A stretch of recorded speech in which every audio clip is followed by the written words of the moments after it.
After defeating Sparksy at the Graphia Academy, I followed Himiko to the Imagenesis room, tucked away on the campus, where records of the Herald of Death incident were stored. There, we ran into Himiko's father, Ryusuke, and the two parted on bad terms after the conversation. During a tour of the Express, the two put aside their differences temporarily. Afterward, we received an invitation from Pearl. She wanted to discuss a partnership with me as a fellow supplicant and invited me to visit her company, Perlux Corp.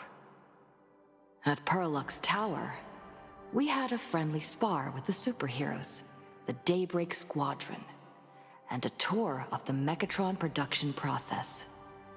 Pearl suggested that we join forces and host an Astral Express-themed convention, Star Rail Fest, to lure out the remaining supplicants. Meanwhile, Pearl also ordered Detective Ashvale to look for leads on the new Herald of Death case. The detective's relentless pursuit eventually led him to his prime suspect, the charity organization known as the Research Society of Happy Smiles. Both Ashvale and Kuchiba witnessed the uncanny ability of Full Wish, president of the Smile Society, to stir up a crowd. Realizing Full Wish was attempting to interfere with the Phantasmoon Games, the two paid a visit to Ashvale's old acquaintance, Cinderborn of the Daybreak Squadron. During the conversation with Cinderborn, Ashvale sensed a deep, dark secret behind the happiness surgery that the Society offered to its members to erase their pain. On the day of the Star Rail Fest, we were invited to the exhibition as special guests. During our visit, we ran into the mysterious Evanesia again. She also happened to be a hardcore fan of the comic series The Fluffy, so we ended up exploring the festival dedicated to the Express together. However, as we passed through the Xianzhou La Fu exhibition area, the Daybreak Warriors challenged us as supplicants. Their provocation was accompanied by a smear campaign against me from Full Wish TV. The Daybreak Warriors launched a massive attack with the reanimated Mega Mechatron, Alloy King Pom Pom. When all seemed lost, Ashvale unleashed his power and broke through the enemy's offensive. However, he also tore open a fissure in space during the process, which took everyone down into an unknown abandoned station. The being hiding deep within the abandoned station stirred restlessly, twisting and ripping at space. Thankfully, Pearl was able to rescue us with her timely intervention. Little did we know, things were about to get worse with Ashvale's terrible revelation. The happiness surgery was actually implanting the flesh of abominations of abundance into Smile Society members. Wait, did you hear that? The moon just spoke! I'm not hearing things, am I? The Master of Elation is here? Hurry, make a wish. It might actually come true. Hang on. This isn't right. Is it?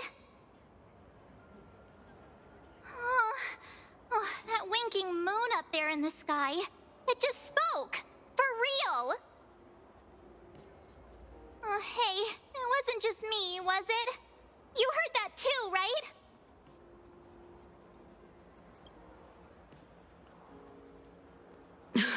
I heard it too. That's why I came straight back for you. The winner of these Phantasmoon Games shall inherit all my authority and become the true, permanent Eon of Elation. Which means...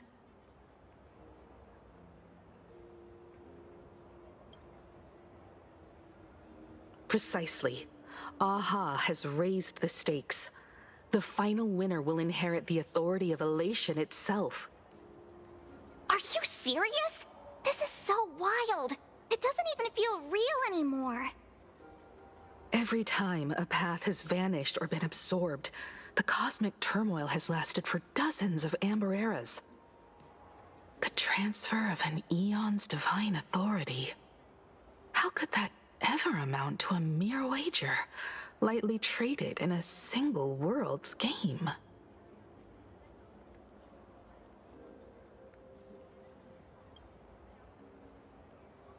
The most logical explanation is that Aha wants to steer this game toward utter insanity. But then, who can possibly fathom the mind of an Eon?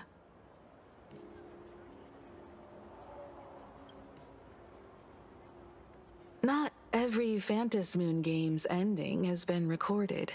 Many were lost to time, most likely a consequence of the winners exercising their newfound divine authority. But as far as recorded history goes, this is unprecedented. After all, the chance to be an Eon for just 1 minute is already an irresistible lure for many.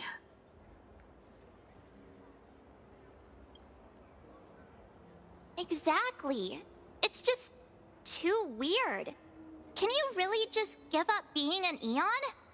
What if this is just a big prank by those masked fools? In the historical records, instances of the Phantasmoon speaking are few and far between, and the likelihood of it being influenced by an external force is exceedingly slim.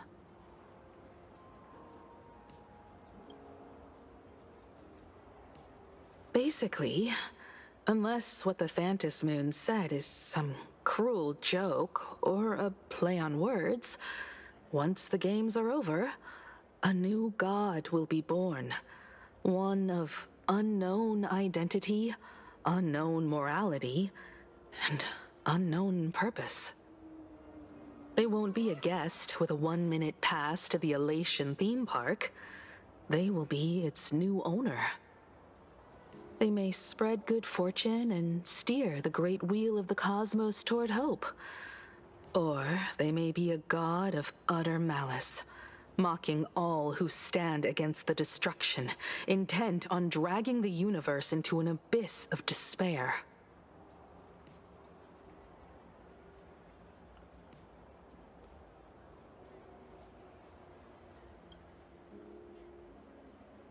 You mean a pessimist sees a half-empty glass, but an optimist sees a half-full one. I knew you were an optimist, just like me. Besides, there's no way the Eon of Elation would let their authority fall into unworthy hands, right? Right? Right? No way! It's Baseball, Raccoon, March Bunny, and Hime Cat in the flesh! Oh, what are they doing here? I couldn't even get a ticket to Star Rail Fest, and now I'm seeing them right here on the street! Whoa. Where did all these people come from? Hey, that declaration the Phantasmoon mentioned was about you, right? What are you gonna do? Got any kind of moon landing plans in the works? You should just hit it with your bat! Send that thing spinning into a black hole at the edge of the cosmos!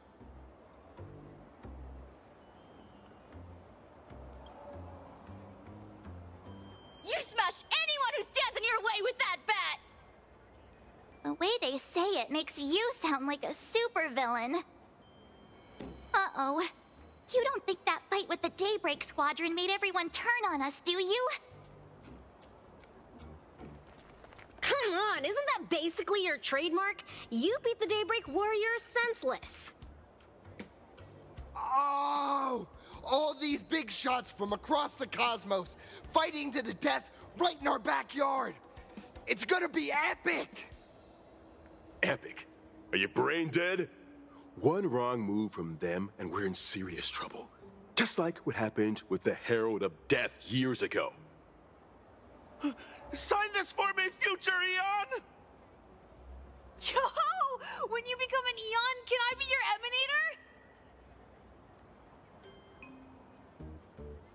Emanator? We should get away from this mess.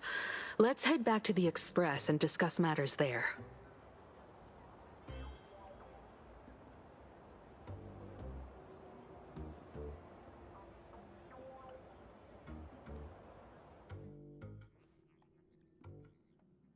You're back. Himiko messaged me.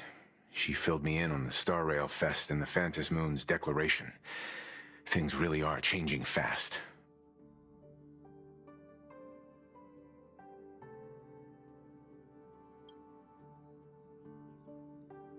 You're right. The fact that the Phantom Moon openly made a promise is anything but ordinary. To prevent the divine authority from falling into the wrong hands, the supplicants may go to any lengths now with their tactics and actions. After all, in most people's minds, they alone are the ones best suited to wield power. Right or wrong has little to do with it. Such is the nature of human will. Yeah, and that may be exactly what the Phantom Moon wishes to see. A spectacular, head-on battle of ambitions. Madam Pearl has sent a communication request to the Astral Express. Accept transmission?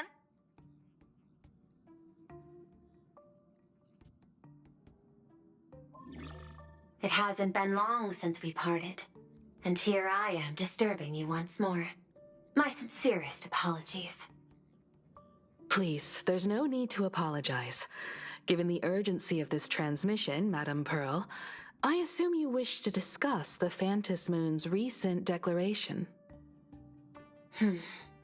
Nothing manipulates people's emotions quite like that moon in the sky. A permanent handover of divine authority. It is unprecedented.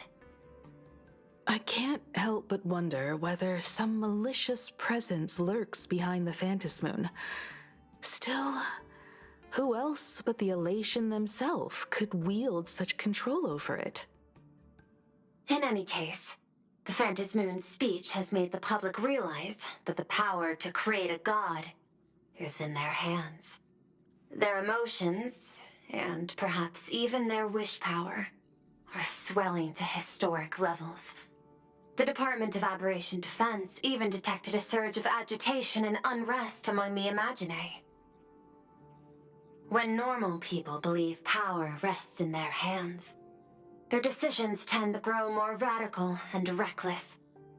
Please, be careful, and make sure to protect yourselves.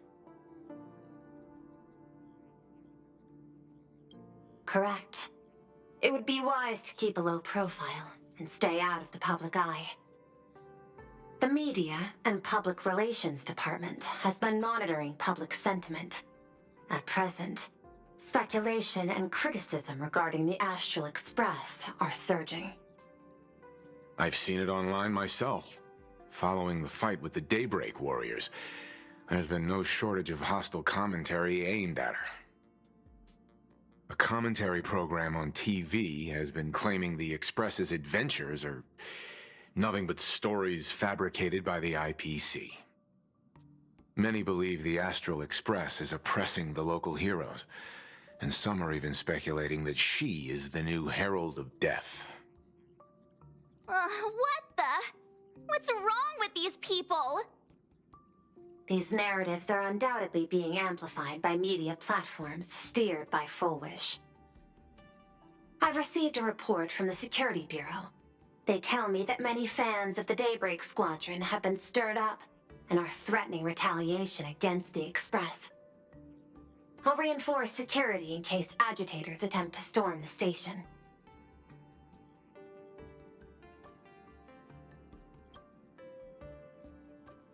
I can, but you overestimate what control really means. In the arena of public opinion, those who look strong are often the ones at a disadvantage. And besides, you'll be distancing yourself from us for a while. Isn't that right? That is accurate. We intend to scale back our public association for the time being. If it's confirmed that the Express is colluding with the IPC, its public image would only deteriorate further.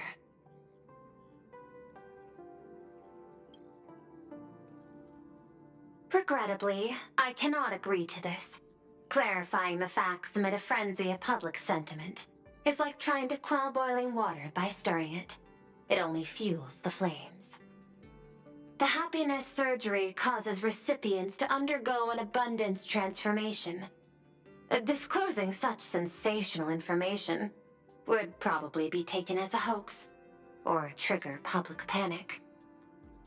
I will instruct the Department of Aberration Defense to verify the true mechanism behind the happiness surgery as soon as possible, and assess its potential impact. I strongly advise you to exercise restraint in front of the media. Even the smallest statement can be selectively edited and misrepresented.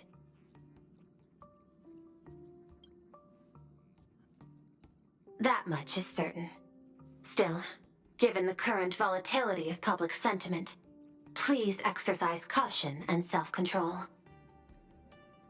I sincerely hope that the Phantasmoon's declaration will not disrupt the goodwill between us. A greater danger still stands before us. After listening to the declaration, who knows what extremes Full Wish might be driven to.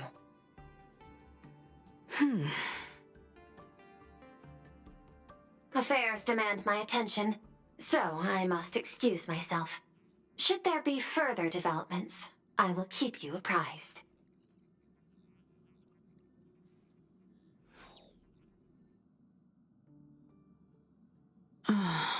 What do you make of the current situation? We need to take action and put a stop to Full Wish before things get even worse. Even if I'd never joined the Phantasmoon Games, I'd still make this decision.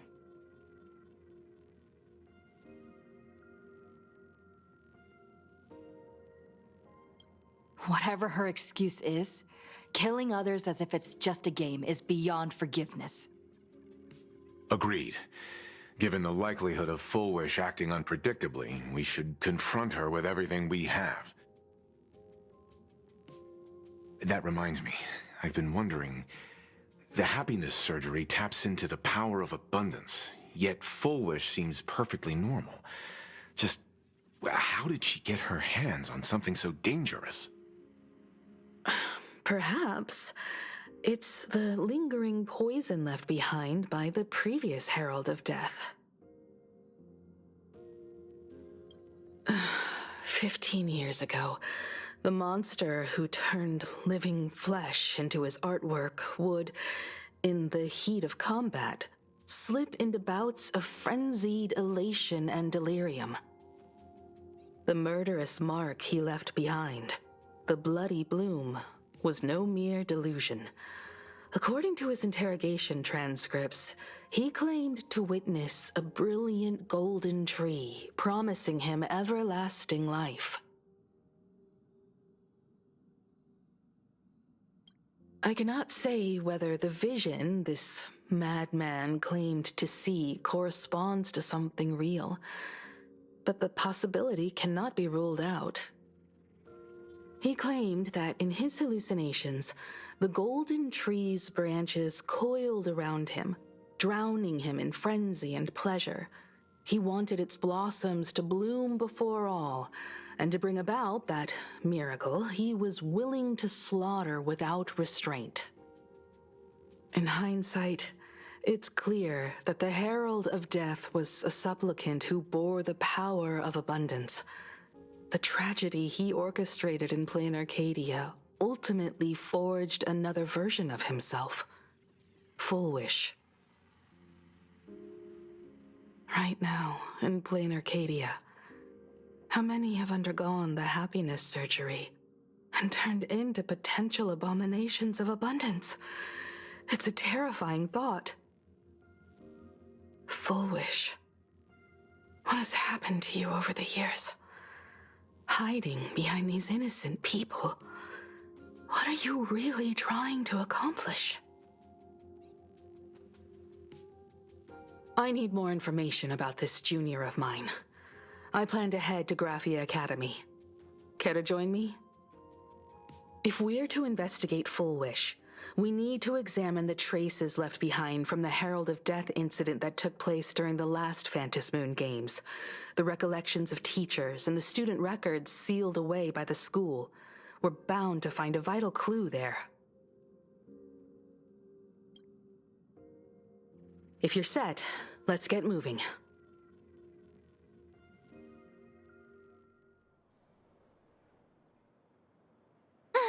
Well, after that so-called dream campus experience, we've ended up back at Graphia Academy. It's almost like revisiting the place after graduation.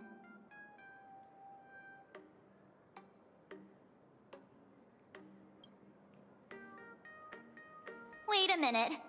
This nostalgia isn't an after effect of the Sparksy virus, right? Don't worry, March. The Department of Aberration Defense conducted a comprehensive disinfection of the campus.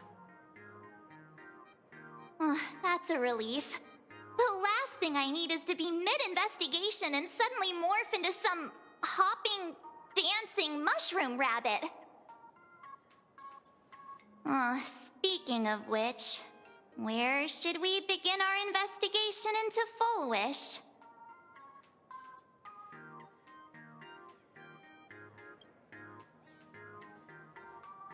I think it's best we see my father first. It's only appropriate that we obtain permission from the Dean before proceeding with the investigation. 15 years have passed, but there should be a backup of the student files, work logs, or visitor records, and only he knows where they're stored. Let's go then, to the Dean's office.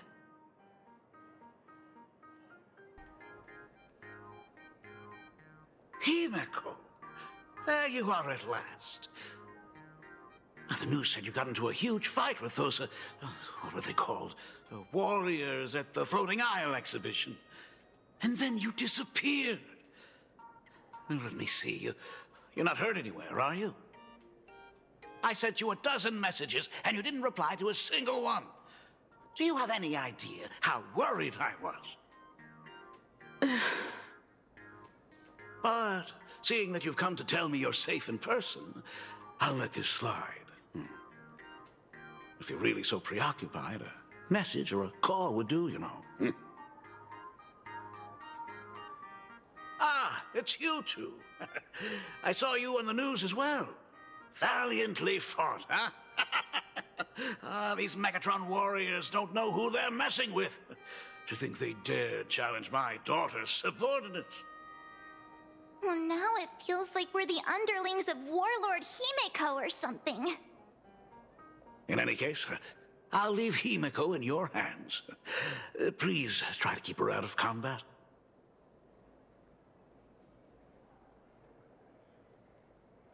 Stop! Every time you and she get together, the conversation somehow drifts completely off course. I'm fine. I'm good. Your daughter's no porcelain doll. We came here to... I know. I understand. You didn't come as my daughter. Rather, I am currently speaking to the navigator of the Astral Express. But tell me, has there been progress on the new Herald of Death case? I wasn't expecting the questioning to come in rounds. In rounds? The Department of Aberration Defense also sent someone here before you. They inquired about Full Wish. But regrettably, I truly don't know how to answer. On one hand, I wasn't here 15 years ago. On the other, she is still considered one of our school's distinguished alumni. I'm aware that you're involved in the investigation too. So, I compiled the pertinent documents ahead of time. I hope they'll be of use to you. Thank you, Mr. Ryusuke. Go ahead. The files are inside the archive room. Take whatever materials you need.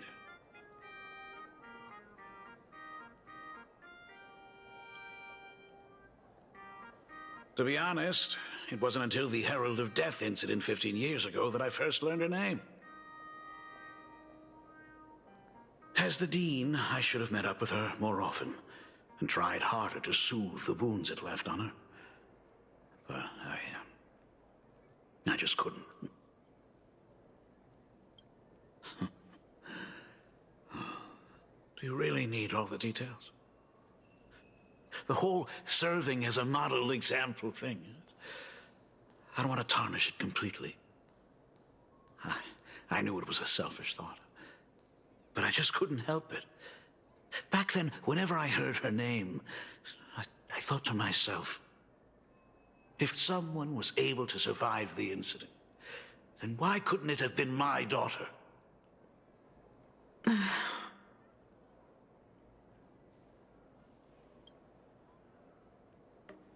15 years ago, I received a commission to paint a massive portrait for an elixir seeker chief on the planet of Goliath's Shepherd. They said he had an elixir that could cure countless diseases. By the time I came back, everything had changed. There had been a terrible accident on campus, and my daughter... Even though I knew my presence here wouldn't have changed anything. Because of that incident, I made a promise to never leave this world again during the Phantom Moon Games. That's why I immediately flew here when I heard about the full Phantom Moon. But once again, I was too late. And the supplicant called Sparksy had turned the campus upside down. It's all right. You can leave the crisis solving to the Nameless. You're right about that. Yet oddly, once Sparksy stirred up all that chaos, applications to the school soared to an all-time high. Oh, times we live in are increasingly beyond my comprehension.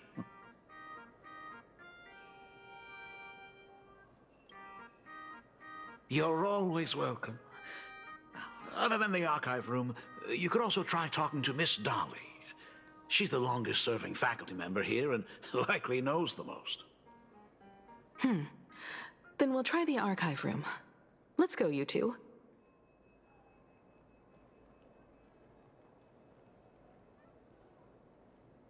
Thank you, Dad. We should... Oh my goodness, I thought I recognized you in the distance. Himiko, it really is you! Miss Dolly, please forgive me for not coming to see you sooner. I've been back for a while now, but this is the first chance I've had to come see you. Don't worry about it. I'm simply happy that you cared enough to visit. I must apologize about the mask you entrusted me. In the end... Please, I can't thank you enough for safeguarding the mask all those years. Look at you. You haven't changed a bit. Oh, you and your friends look like you're in a hurry. Is there something you need to attend to?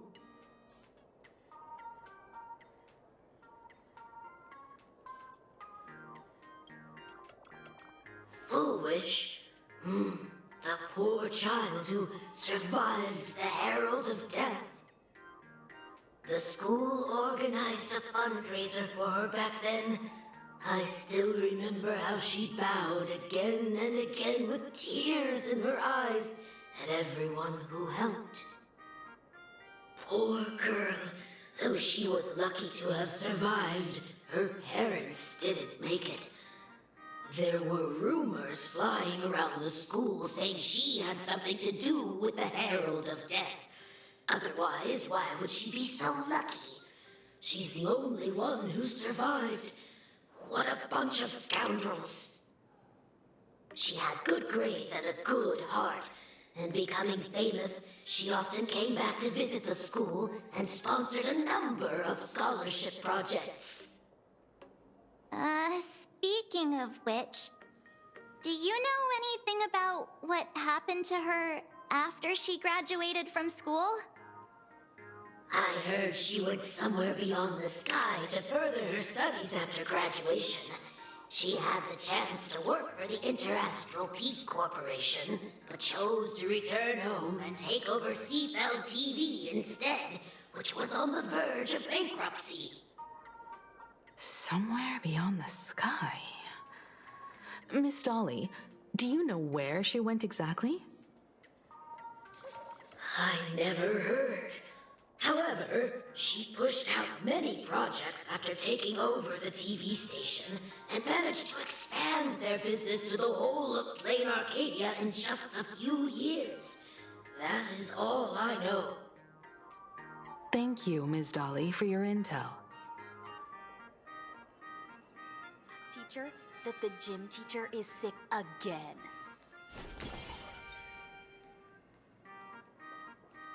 The fitness club's looking for Yet another cycle of the Phantom Moon Games. Himiko, please take care of yourself.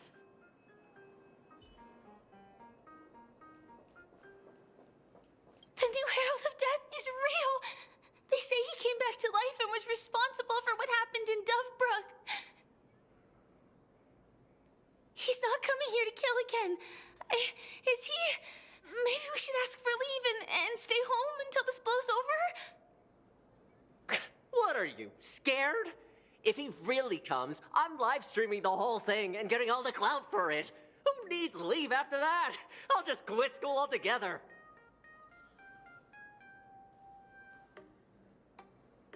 I heard he murdered hundreds of students here 15 years ago. Hundreds? Really? I only heard that the crime scene still exists somewhere on campus. I don't feel too good about this. We should get out of here. If we help the Express Gang, there's a chance we might get featured in The Fluffy. You're seriously obsessed with becoming famous. The atmosphere in this archive room is giving me the creeps. It's so gloomy. Almost like we've stumbled into Fixtrol Garden. It was like this 15 years ago as well. The archives tracked all academic results. Near the final exams, students dissatisfied with their abilities often poured their frustration into painting unsettling things. There's a lot of data stored here. Aside from what my father organized for us, let's explore the other areas as well. If possible, keep an eye out for clues regarding Fullwish's life after graduation. She returned to her alma mater frequently, so there must be records of her visits. Dabbling in technology related to the abundance. Where exactly did she acquire it? Perhaps her past holds a clue.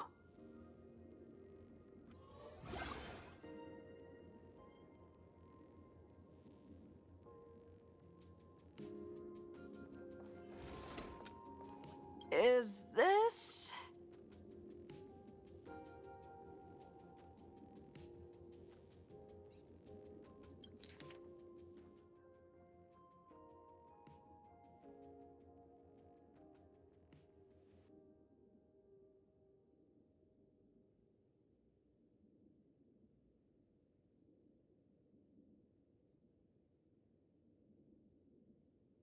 Ugh, did they really have to put this here?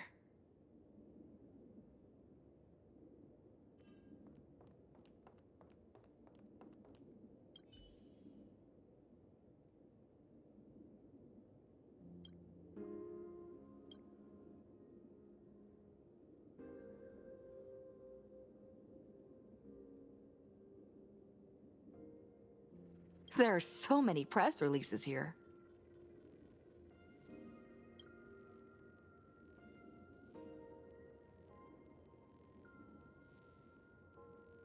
The school's annual Distinguished Student Register from 1982 to 1984? For 3 consecutive years, first place was always Fullwish.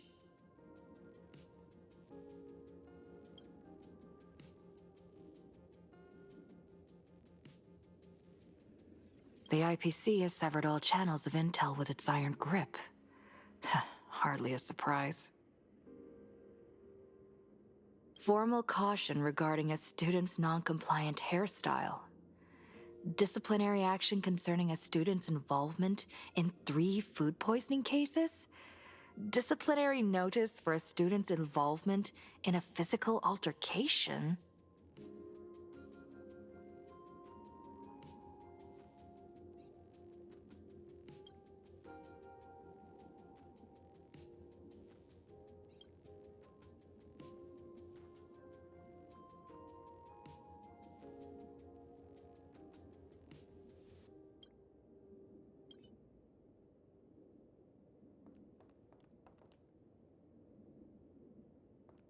Open up! Detective March 7th is on the case, so spill the beans. How much do you know about what happened 15 years ago? You've got the wrong guy, I swear. I'm just an innocent, cursed imaginary. I can't even move from this spot. I don't know anything. Rivet. The Dean ordered me to dig up whatever materials I could find for you all to read.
Garden Star of Botanical Study. Cognitive Science Research. Miss Dolly mentioned that Foolish went beyond the sky to study after graduation. Turns out this is where she went. Let's go chat with the others.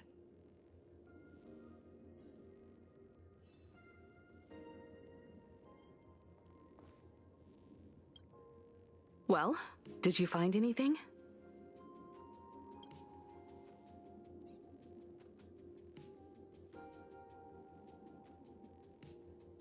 Garden Star of Botanical Study? It appears to be a greenhouse world located within the consternation star zone. Ah, found it. Its property ownership is registered under a specific school within the Intelligentsia Guild. Strange. The name of the school is encrypted. I've heard conspiracy theories claiming the Herald of Death from 15 years ago was actually someone from the IPC. Given the great lengths the IPC went to in wiping away all traces after the incident, perhaps the rumors are true. Fullwish was hurt by the Herald of Death. Yet after studying in an institution funded by the IPC, she became a suspect in the new Herald of Death incident.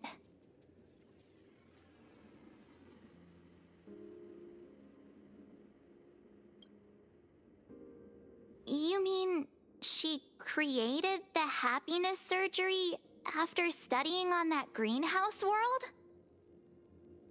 It's certainly possible, but the information is still too vague to make any judgments. I'm more inclined to think that after witnessing the power of the Herald of Death, she resolved to uncover the truth behind it. That's why she went to another world to study after graduation. But is the knowledge she gained in just a few short years enough to create the happiness surgery?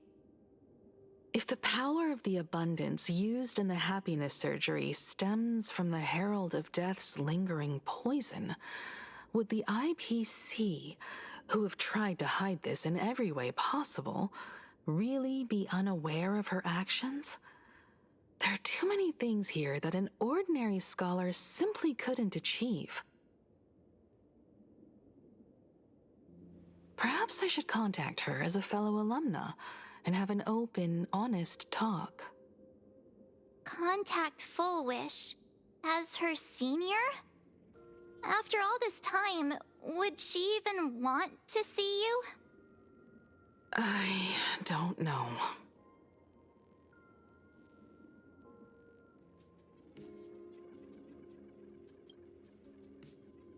Back then, I had taken a leave of absence from university due to health issues, so I was doing some idle work at my father's school to clear my mind. Fullwish would occasionally run to the library to slack off. She and Belle always appeared together, helping me organize newspaper clippings and library cards, all while chattering on about classmates' crushes and the latest gossip. They didn't treat me like a patient who needed special care, nor did they treat me like the dean's daughter.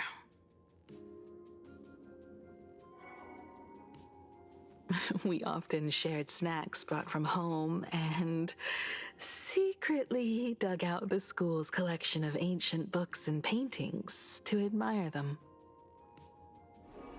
Fullwish, she was the model student, always knowing a little more than everyone else. Her questions often went beyond the textbooks, pushing past the boundaries of what someone her age should know. When she looked through those illustrations of Imagine, her eyes would always sparkle. I could feel the passion in her eyes, and an unspeakable sense of loneliness. If she still remembers our old friendship, she will meet me. Fullwish is walking a dangerous path right now, and the deeper someone walks into the abyss, the more they crave the recognition and understanding of old friends. I want to ask her myself, why has the happiness she pursues become an illusion that can only be maintained by a taboo surgery?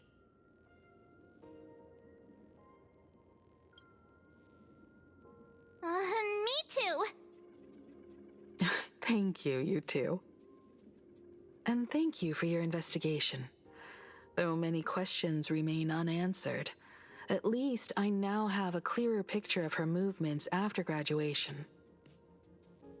By the way, before we leave the school, there's one more place I'd like to visit. Before I meet Full Wish, I want to say goodbye to that memory from 15 years ago. You mean that old school building from 15 years ago? I'm so sorry. I just couldn't finish tidying up the ribbons, and now I've dragged you into staying this late. Don't worry about it, Belle. It was my turn on duty today anyway. Himeko? Is this? Yes. In this imaginated classroom, the after images of the students from 15 years ago still linger in their original places. Tomorrow is the school anniversary. I wonder how lively it will be. They've invited parents here. Will your parents be coming?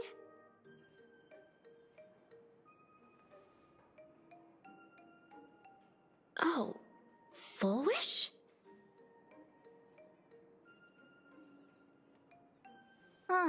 That's Full Wish from her youth. Yeah, Dad already took time off. By now he's probably out on the streets with Mom, picking out formal wear. If it's my daughter's performance, we have to dress to the nines. That's just like him. He always loved making those kinds of jokes. Then you'd better put on a good show, huh?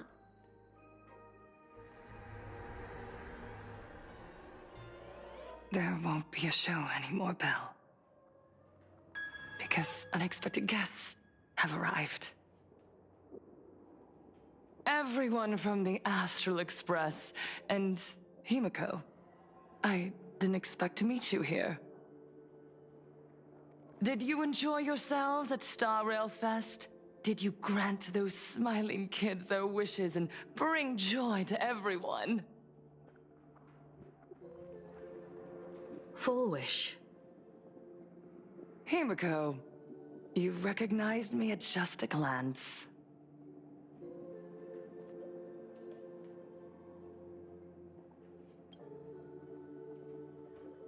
I thought Himeko was at school like the rest of us that day.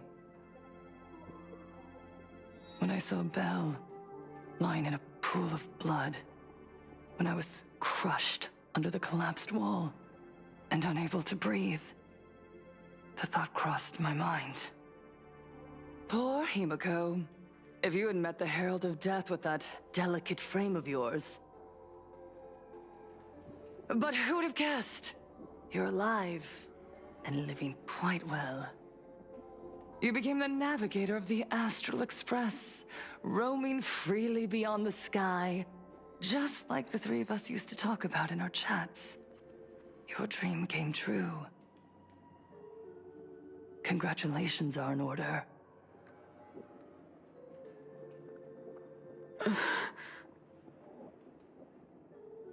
Himeko, do you know 15 years have passed? And my wounds have mostly healed. Regrettably, there are some scars and emptiness that time can never heal. Look around. Even here, even with these phantoms, their seats are still empty. Belle, Leon, Xianya, Mia, and so many others. 15 years have passed, and I've learned that time isn't a cure. It's a shroud, binding itself around me, layer upon layer.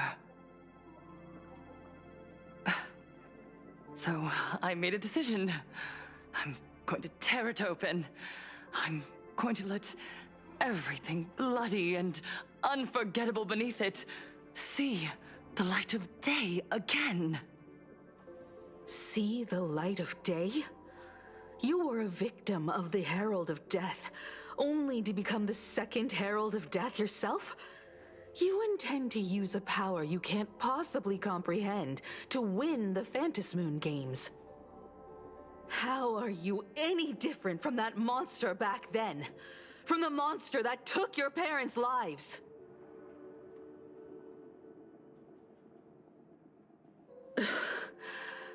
I'm sorry. I shouldn't compare you to that devil. You still have a chance. Stop this now. Stop? I'm sorry. I don't quite understand what you're saying.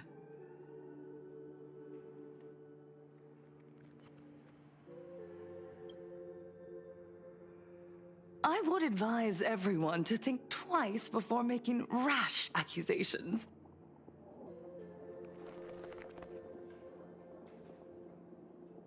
As a media professional, let me give you a piece of advice.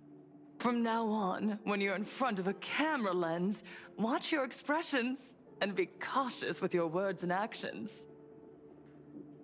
At the very least, try not to look so flustered during this public exchange. We live in a world where we are constantly gazed upon and watched by others.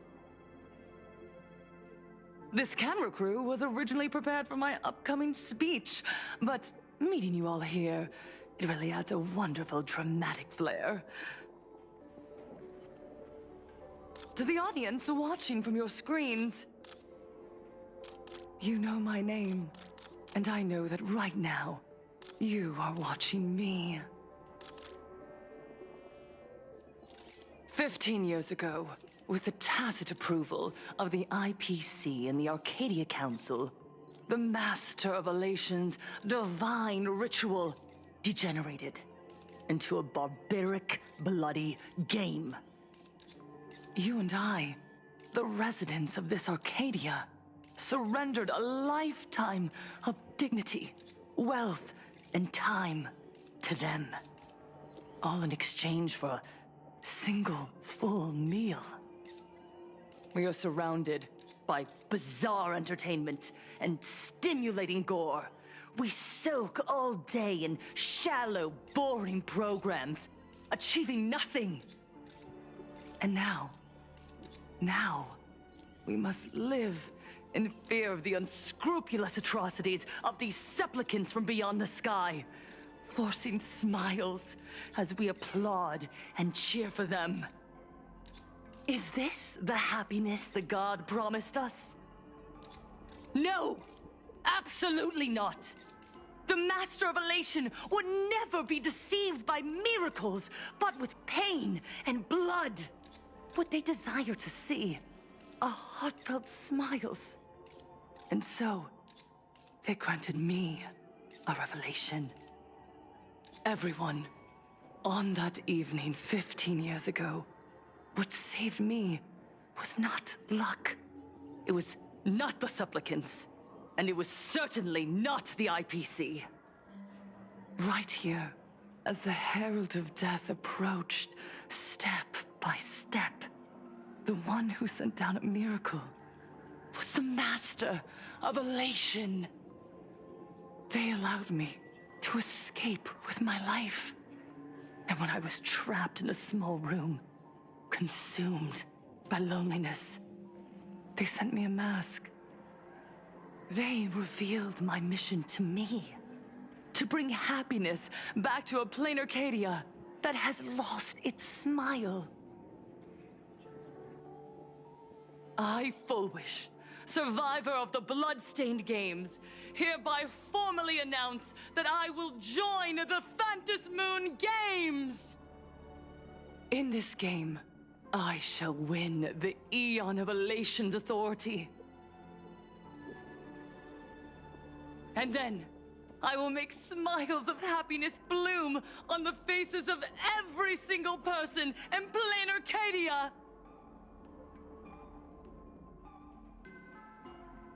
Himiko, don't frown. Smile. I will bring happiness to you too, just as I will bring it to everyone. I won't manipulate the Phantom Moon games like those high and mighty IPC executives. Nor will I treat the rewards granted by the God of Elation as bargaining chips for profit. We are in plain Arcadia, so we should decide the winner in a plain Arcadian way. I'll give you a stage if that's what you want. I invite you all to a televised debate at Full Wish TV in Seafeld City. The invitation extends to all supplicants. A plain Arcadian way? That's just a way that benefits you. We're not going. You can refuse, of course, but then, under the gaze of billions of viewers, you must accept your public image as frauds deceiving the world and cowards with guilty consciences. Remember, this isn't just an invitation. It is your only chance to defeat me in front of everyone, since you believe you represent what is right. The stage is set. Come and perform this final act that will determine the future of the Arcadia with me. Or simply leave. The choice is yours. Darn it! Are we just going to let Full Wish walk away? We are right in the middle of the cameras she prepared. Remember to be cautious with your words and actions. Let's leave here and return to the Express.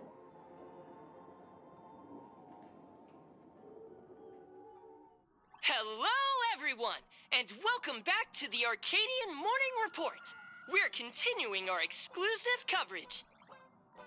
Just moments ago, we received some shocking news.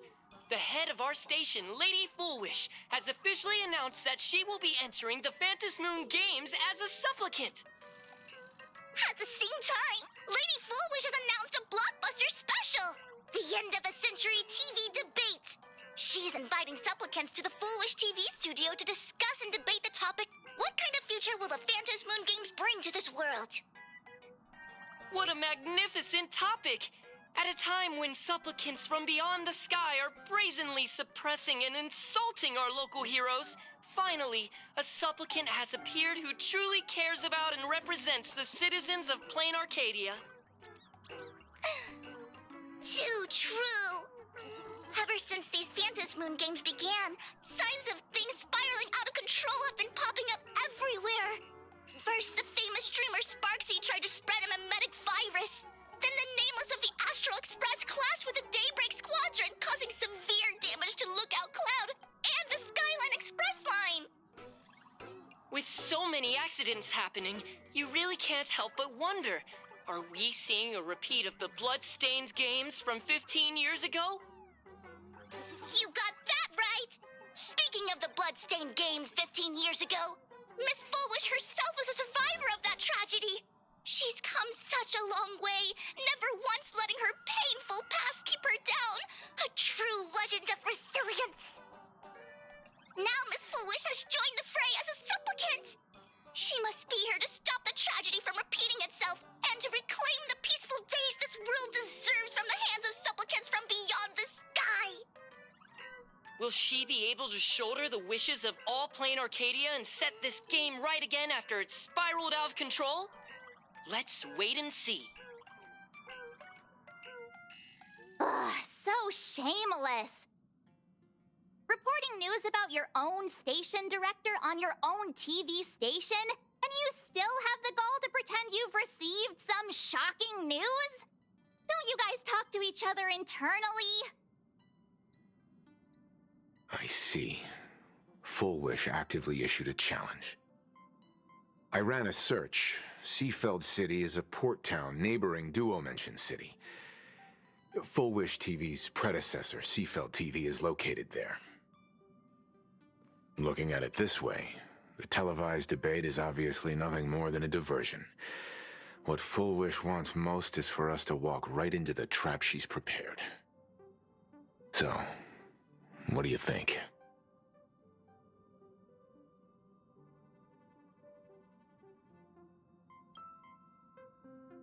you're really going to the TV station to fight her? I'll go, but not to debate. I'm going to tear off her mask of happiness in front of the entire audience.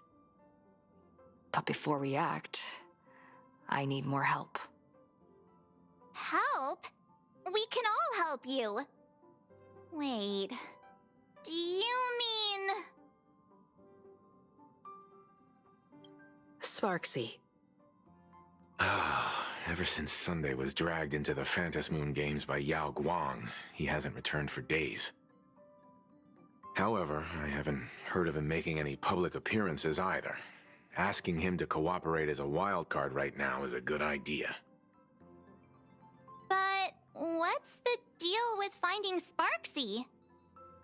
Whether Sparksy counts as our ally is a massive question mark. But right now, there is indeed something we need her help with. Full Wish said that when loneliness trapped her in that small room, the Master of Elation sent her a mask.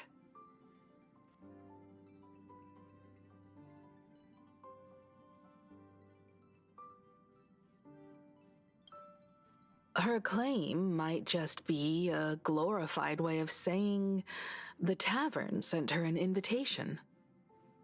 But that phrasing reveals that she is likely a masked fool. If every fool has stepped into the tavern before, then there must be traces hidden there left by Full Wish as a fool. Just like how we tracked down the clues about SparksyCon. Sparksy. Will she stand on our side? Well, this is certainly a condition she wouldn't be able to turn down.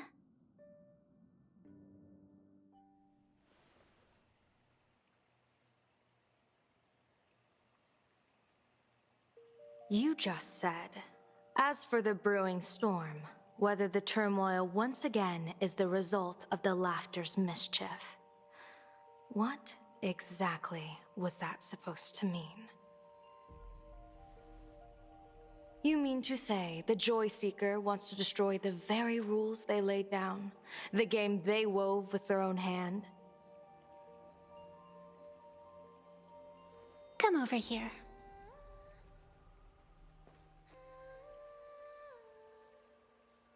This fox mask is a ritual instrument I once used in dance and music.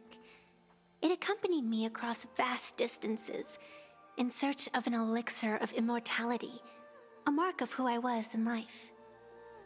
I've lost count of how long it has been since I last wore it since being enlightened and transplanted here.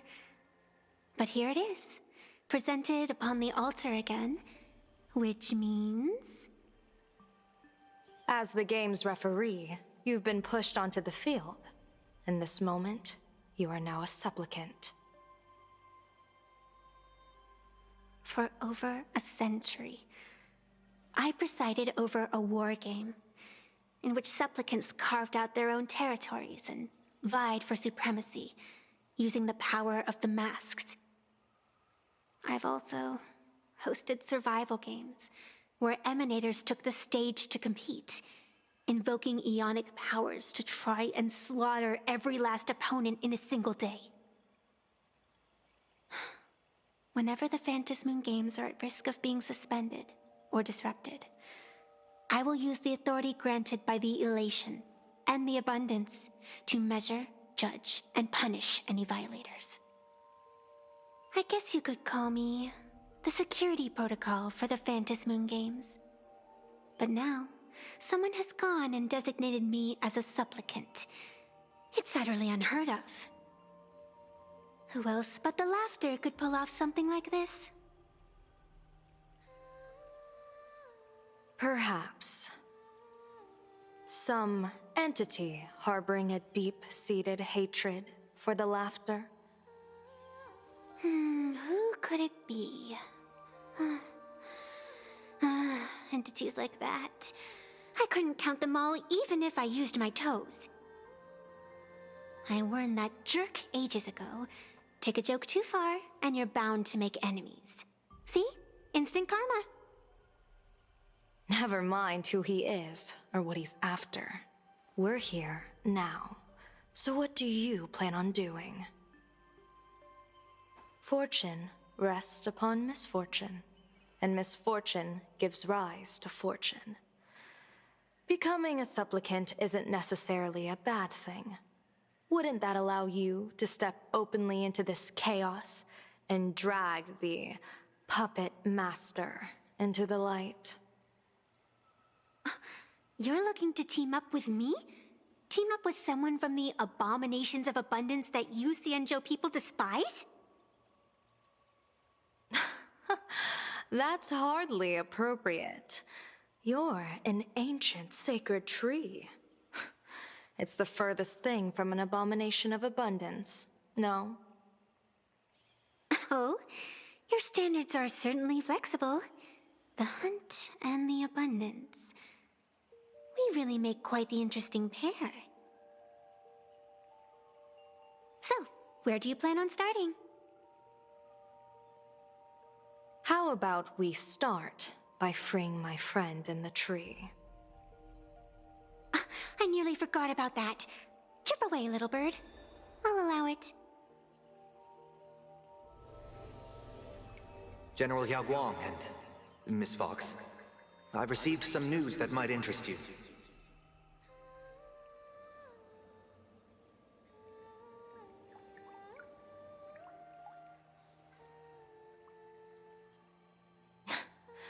A happiness surgery that wipes away suffering. The power of abundance in this world is disgustingly excessive. It seems the most terrifying omen I foresaw may not originate from the Stellaron hunters, nor from plain Arcadia itself. This supplicant, called Full Wish, is also a dangerous variable. If you can, I would ask that you direct your focus toward Seafeld City. You want to take a trip to Seafeld City? It seems I'll have to use some special measures to shorten the journey. Oh, this is the part I've been looking forward to the most. I've always been curious where exactly this secret court is located, and what it connects to. Xianzhou lady, let me show you this world's most impressive method of travel.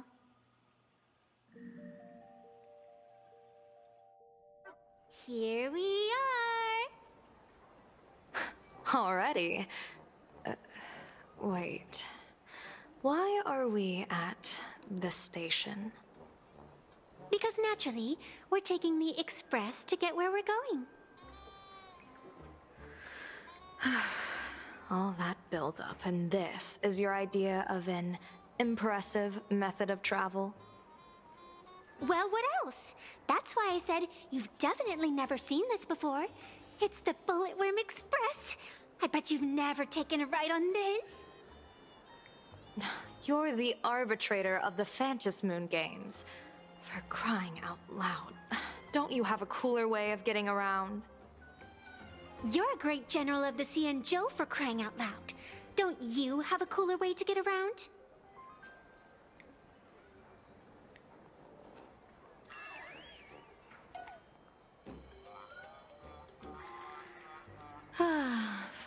Fine. For the first time in my life, I finally know what it feels like to be the fool. Ding dong! The train bound for Seafeld City is arriving at the station. Hey, you got any money on you? Spot me a ticket, would ya?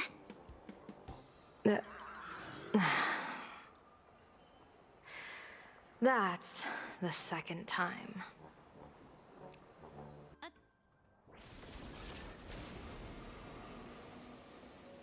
You haven't said a word the whole way, Xianzhou Diviner. Are you mesmerized by the scenery? Or is there something in your divinations weighing on your mind? After casting divinations 1,000 times, one may learn to keep a still heart. Yet, each foreseen omen of doom still clouds the inner lake with gathering shadows. That is why, before divining, I usually wipe clean my mind's eye to clear away stray thoughts, lest the outcome be disturbed. Take a word of advice from someone slightly your senior. Maybe it's nothing new to you. If we treat every approaching calamity like a final reckoning, wouldn't an infinite lifespan turn into prolonged suffering? Enjoy the present. Indeed, yet worldly joys are fleeting as morning dew, while our duties are as immovable as heavy mountains. Diviners often miss the fun right in front of them because they foresee tomorrow's suffering. But have you ever thought about this? That so-called suffering of tomorrow might just be the poisonous fruit sown by you being terrified today. It is precisely because we know the ending that every scene along the way is so precious and unique, isn't it? Look at this harbor before us. When I first set foot here, all these streets, the fishing boats, the people, none of them existed. As far as the eye could see, there was only fire. The seas had been vaporized, leaving only fractured seabeds and ash that blotted out the sun. The demonic legions from beyond still hadn't departed, and the waves that would surge into Dovebrook had, in that moment, not yet arrived. Just on the mountain over there, a painter and I looked out at the iron-red scars on the earth. She told me, that which vanishes is bound to return. She swore to use her brush to preserve everything claimed by the destruction. It seems she succeeded. And so, I too shall keep my promise to her, maintaining the course of the Phantasmoon Games until the sands of time slip away. With every descent into this game's cycles, I shall enjoy myself to the fullest. Like sipping tea, be it sweet or bitter, I shall savor the flavor of every instant. To do otherwise would be a disservice to the people and things that have passed. To savor a fleeting moment against the backdrop of eternity. Naturally, the flavor's profound. A pity, though. Even as a long-life species, my time is brief compared to yours. As a Xianzhou native, the karma I carry is far too heavy. I could never learn how to be as carefree as you. Miss Evanescia, what to you is a game to be savored, is a life and death reality for the living beings of plain Arcadia? Alright then. Next up, I'm entering brooding and edgy serious mode. That won't be necessary. I shall use the Eye of Ishvara to divine the fates of the people in Seafeld City. If they face imminent catastrophe, a red fate slip will be hanging above their heads. The rainbow surveys the heavens, perceiving 1,000 forms. Across the meridians of destiny, the jade abacus reveals its script. The celestial eye opens and shuts, as calamity and fortune reveal themselves. Calamity looms overhead. The crimson slip is cast.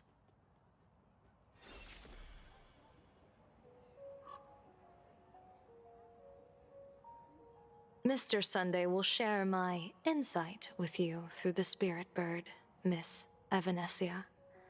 Please, bear witness. Astral Express, boo! Get out of Seafeld City! Astral Express, boo! Get out of plain Arcadia! Oh, good afternoon. Would you two lovely young ladies care to join us in protest for the bright future of Seafeld City? Hey, Pops. You guys are grinning like it's a holiday festival, but your slogans sound so fierce. Doesn't that feel a bit weird? We Seafeld folk pride ourselves on our manners. Even when expressing dissatisfaction, we do it with a smile. Now that's real happiness etiquette. We won't let anyone ruin this serenity. Come on, ma'am. We have a flag with us. You'll feel better in no time. Their emotions are so synchronized. It's like they rehearsed it.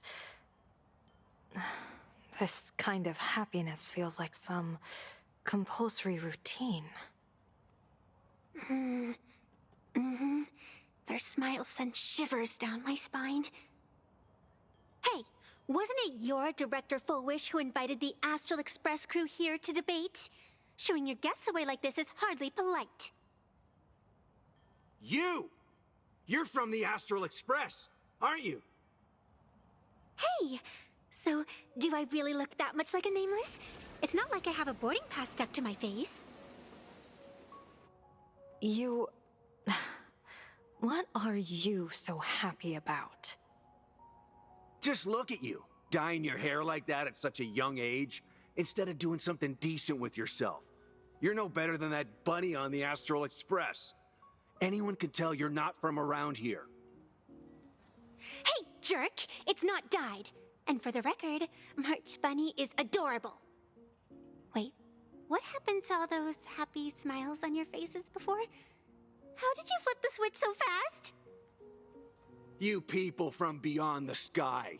You just don't understand our happiness. If you keep causing trouble, don't blame us if we get nasty. My apologies. My little sister is young and doesn't know better. We'll be on our way. Who are you kidding? Sisters? You two aren't even the same species.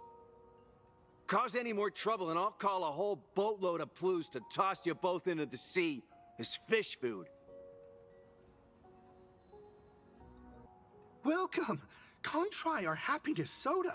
One sip and you'll be as lucky as Director Fullwish all day long. Why is it always Fullwish? Doesn't she work in media? What's that got to do with soda? Oh, you're an outsider. You would know. Director Fullwish is Seafeld City's pride and joy. She grew up just a street over. She's a true daughter of Seafeld. Can you imagine, after that terrible disaster 15 years ago, that child lost her whole family. Just a little kid. Truly heartbreaking. But she did herself proud. She pulled herself through it all, relying on sheer grit and optimism. Fullwish TV, back then it was still called Seafeld TV, even produced a special documentary about her called A Smile Against Adversity. I can't even tell you how many people were touched by it. And now, despite all her success, she hasn't forgotten to bring happiness to everyone. It's just amazing. Do you really feel happy right now? Of course! Just look at how happy I am. It's all thanks to the Research Society of Happy Smiles and Miss Fullwish. She not only supports the local economy, but she's brought with her a positive attitude toward life. We can all be just like her. Forget about all those painful memories from the past and just be happy every single day. Well, if you ask me, only someone who's come from suffering like her can truly want what's best for all of us. She's the one who could deal with all those outsider supplicants running amok and bring glory to our people. Come on, why don't you try some? It's on the house. You simply have to experience the unique taste of happiness that we have here in Seafeld. Guaranteed to make you forget all your troubles. The sun is shining and the vibes are immaculate. This is Full Whoosh TV's Happiness on the Street, bringing you real smiles straight from the streets of Seafeld. You two look like visitors from afar. I take it you're also following Plain Arcadia's grand event, the Phantasmoon Games? Of course we're following it. It's not every day you see something this lively. That's great. We've noted many echoing widespread concerns that the Astral Express's intervention is dragging our sacred Phantasmoon Games into a quagmire of competition with outsiders. What are your thoughts on this? Widespread concerns?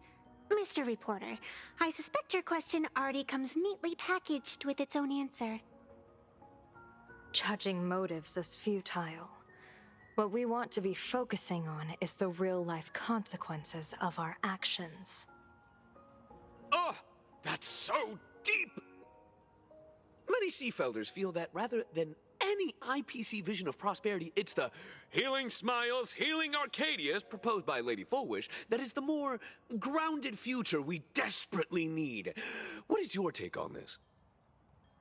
If the happiness comes at the cost of stripping away the perception of all pain, then it calls into scrutiny just how authentic such a happiness really is.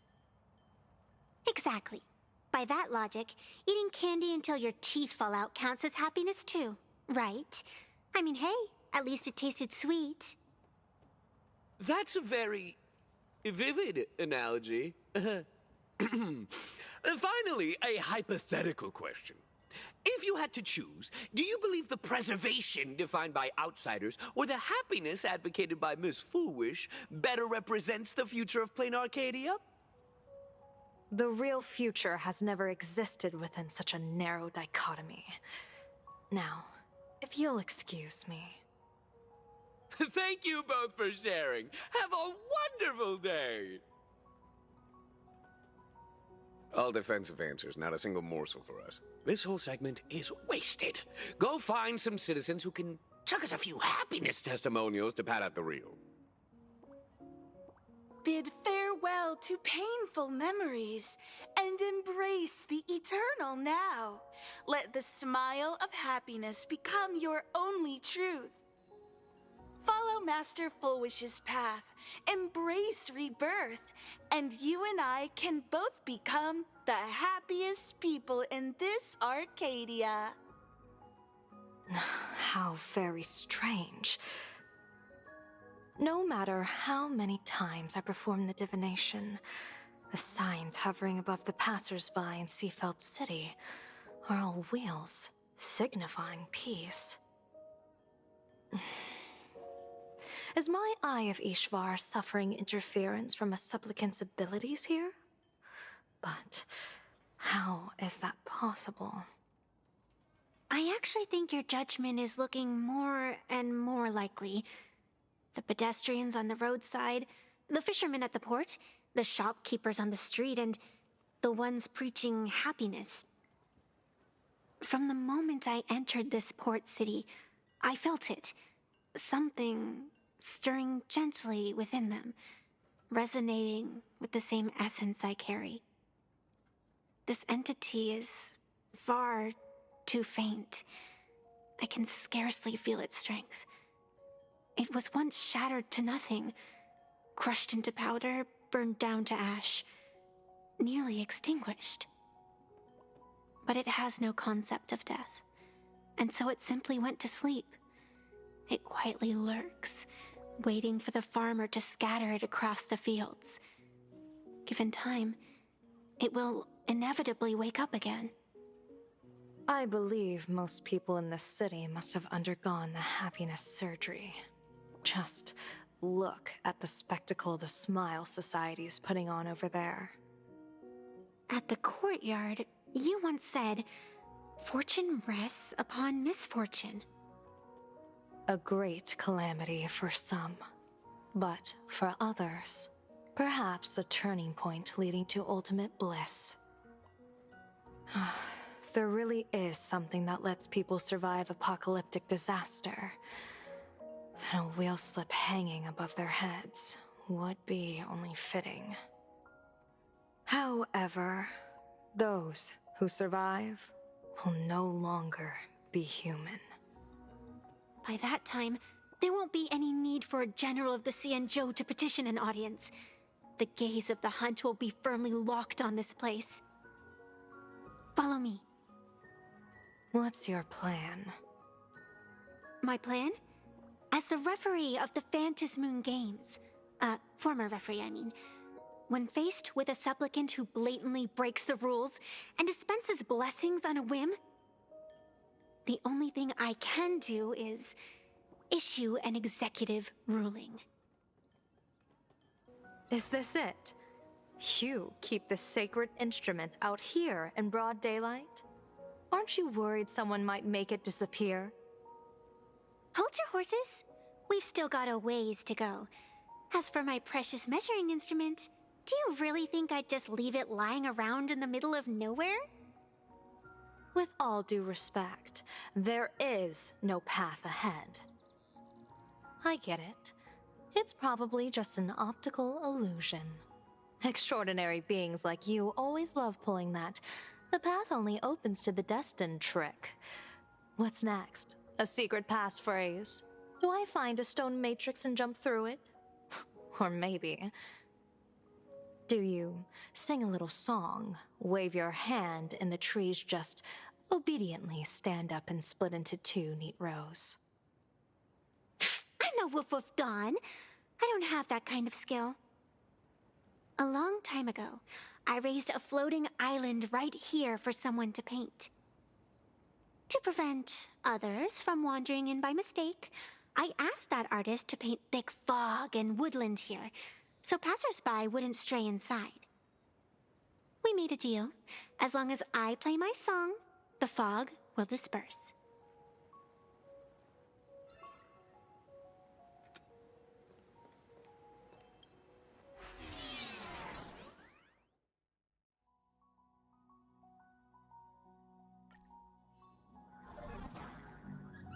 That's a cute puppy. Looks like it's taken a liking to you.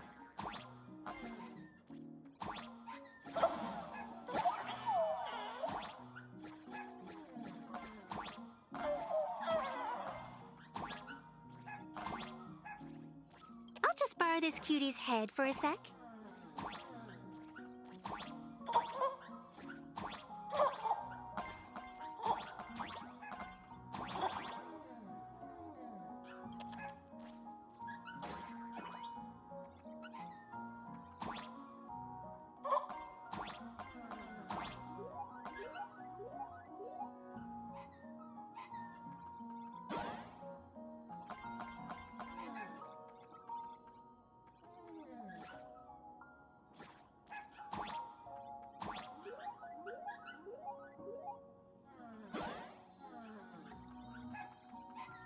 Here we are!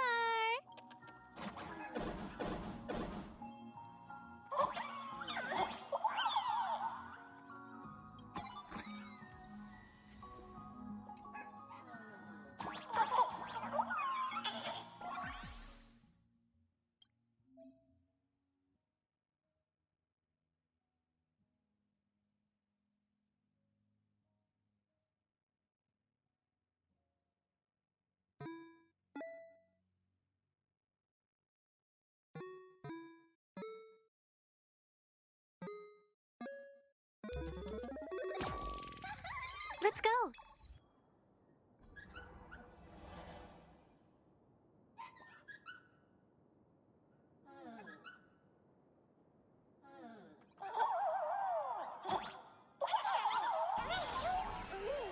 Attention visitors.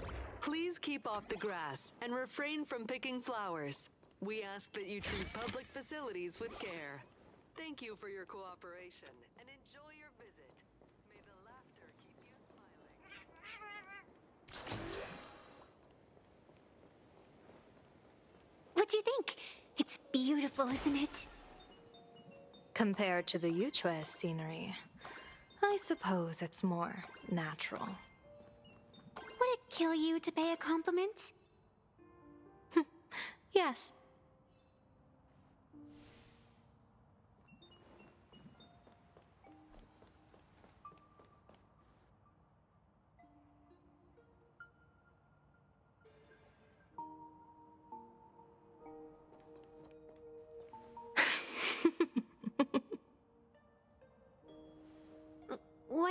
laughing at?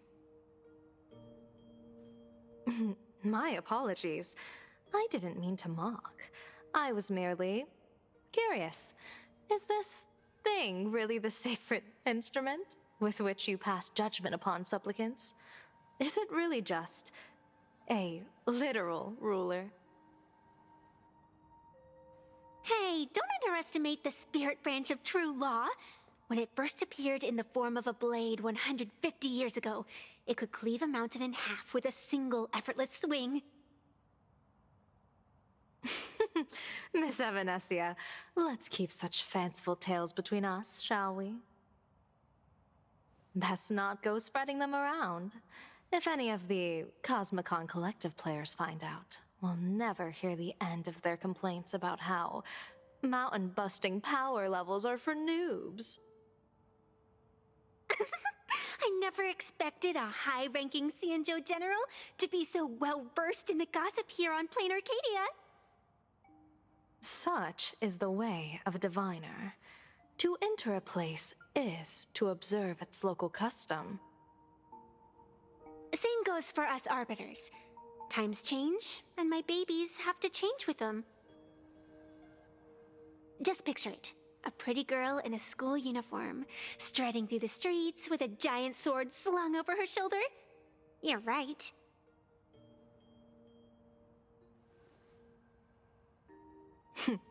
I see you are a law-abiding citizen, Miss Evanescia. Cute. Now then, please, begin your measuring.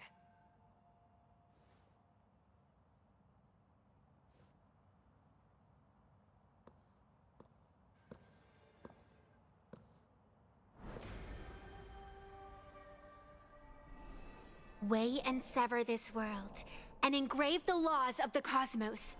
Spirit branch of true law. By the scale that adjudicates reality and illusion, truth and falsehood. Measure for me all sins beneath the Phantom moon that transgress the law.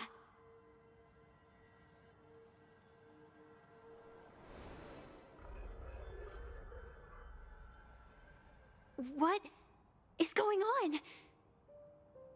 It's telling me Full Wish is not a supplicant. If she's not a supplicant, then there's no way to judge whether she's transgressed or not. What do you mean? If Full Wish isn't a supplicant, why would she openly declare that she's joining the Phantom Moon Games? And that mask, back of the altar, shaped like an 8-legged creature. Just who does it belong to? Behind that mask, countless supplicants are wearing it. They're spread across all seafood. No, all of Duo mentioned City too. Supplicants, they're everywhere. Not in the history of the Phantom Moon Games have I ever seen a situation like this. General, someone is approaching your position. It's Dan Heng, and... Dan Heng, you've returned. And the one beside you. Blade. Or perhaps I should call you by your true name. One of the Cianjo's most wanted criminals, Yingxing. You've delivered yourself into my hands. Good. General of the Yuchue, your vision remains confined within the laws of the Cianjo.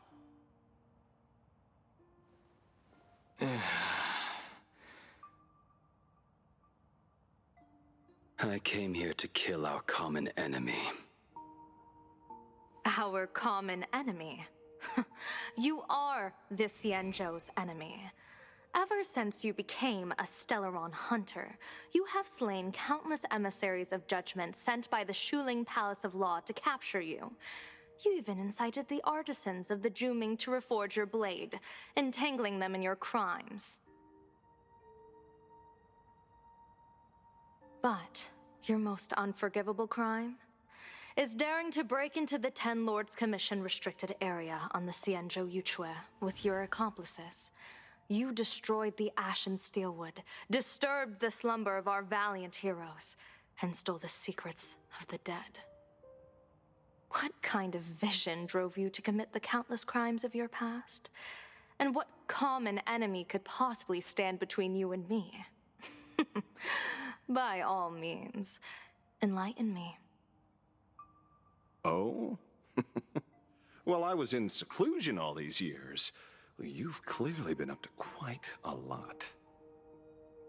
If I'd known you were such a magnet for trouble back when you came to the Juming, begging for a sword, I would have dragged you out of the forge and drafted you into my crew myself. Tied up, if necessary. And this would be?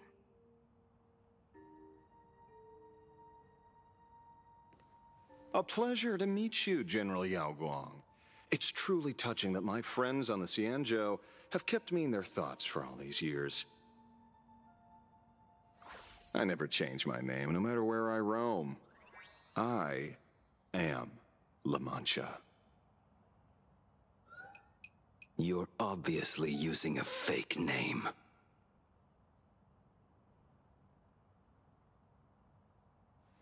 The head of the Galaxy Rangers. I didn't expect this trip to come with such a pleasant surprise. General, I'm afraid old grudges will have to wait.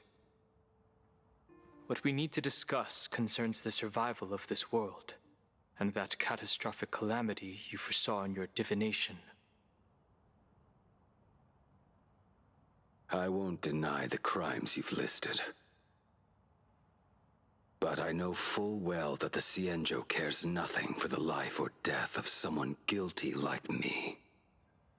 What you truly want is to exact a blood debt from the nemesis who has repeatedly awakened demonic stars, summoned abominations, and could not be slain even after 100 deaths. You wish to subdue the Emanator of the Abundance, Shu-Hu once again, and even deny them rebirth for all eternity. And now, General, I have brought this opportunity before you. If you are dead set on condemning me to answer for my crimes, I will submit to your judgment and board the Navis Astridura for the Shuling's Inquisition. But as I said, I did not come here today to play the savior. I came to stop the past from repeating itself, and to prevent our common enemy from having their way. General, if you do not want the fate of the Battle of the Fenghu from 30 years ago to fall at your feet, then you must believe what I am about to say. The happiness surgery, promoted by the Smile Society, utilizes none other than Shu-Hu's cells. Cells acquired from an unknown source.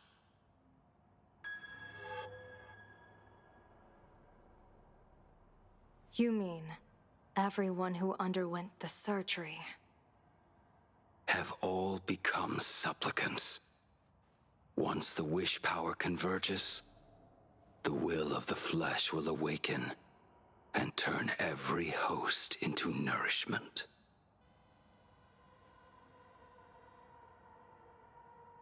The one wearing the 8-legged mask is not a single person.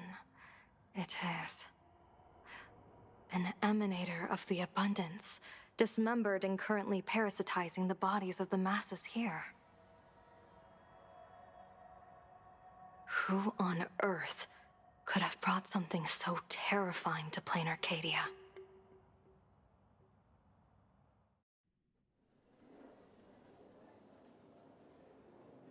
Oh, what innocence! We all saw it with our own eyes.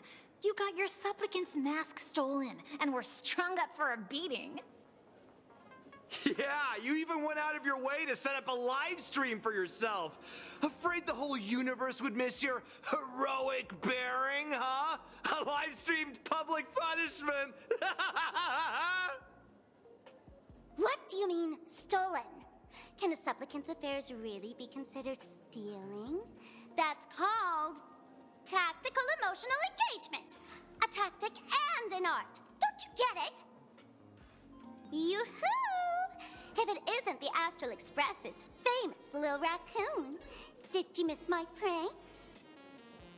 Did you get the invitation for the supplicant debate at Full Wish TV? My, oh my, talk about bad timing. My stream got banned, and the leader of the haters confiscated my supplicant mask. As for the debate, I'm afraid the spirit is willing, but the flesh is weak. But, seeing as you called, you clearly still have a shred of conscience left in you. Are you planning to give me a chance to haggle? Answer me this question first. Is Full Wish really a masked fool? The tavern doesn't exactly register every fool's name and address. But having watched her stream, I believe she is. As for why, call it a kindred intuition. And just listen to our slogan. Healing smiles, healing Arcadius. That level of crazy? She's a certified fool. Most masked fools make a huge racket when they approach you. That, hey, look, I'm about to stir up some trouble vibe is impossible to hide. But Full Wish is clearly the exception. Her brand of crazy is calm and sophisticated. Look at that haute couture getup she's wearing. It's worth 10 times a normal person's salary. Who'd have guessed a career woman with state levels of wealth who was always preaching social welfare would be a masked fool? Simply the most exquisite disguise. I'd like to ask you to look into her background for me. Now that's going too far. You actually want me to betray another masked fool? Give me the intel on Full Wish, and I'll return the mask to you. Betrayal itself. That's the finest reward of all. Deal. Leave it to me. I'll contact you as soon as I get the intel. Full Wish. Is there really someone like that among the masked fools? How come I'd never heard of her? Maybe we should ask Giovanni about her. He's got connections everywhere after all.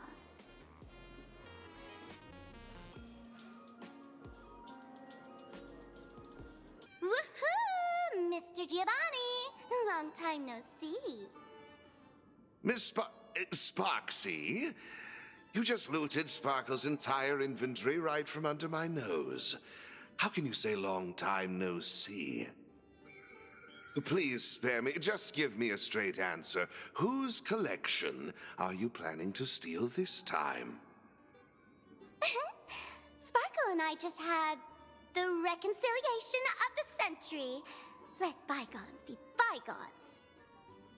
I'm actually here to ask for some serious advice. I swear, my hands are squeaky clean. Oh, do tell. Anything that can make you this serious must be fascinating. I want to ask about someone. Full Wish, the media tycoon who went on TV and invited all the supplicants. Is she really one of us? How come I've never seen her in the tavern? I know of her, but I've never actually seen her in the tavern. If Full Wish really is a fool, with all the people coming and going, surely she would have been mentioned. As for the storage area logbook, no, there's absolutely no record of her. Either she never stored anything here, or she used a fake name. We're doomed. Even the well-connected Mr. Giovanni knows nothing about this lady. Nice try, but goading won't work on me. I do have a theory, though. Hear me out. Every fool sets foot in the tavern at least once in their life. If Fool Wish really is a fool, then the moment she entered the tavern must have been in the wake of some unforgettable tragedy. You mean the blood-stained games from 15 years ago? That's a tragedy which would leave a deep wound on a young girl's mind and soul. I get it. Maybe we should head to the hospital and dig up the girl's medical records. It has exceeded hospital.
Full wish?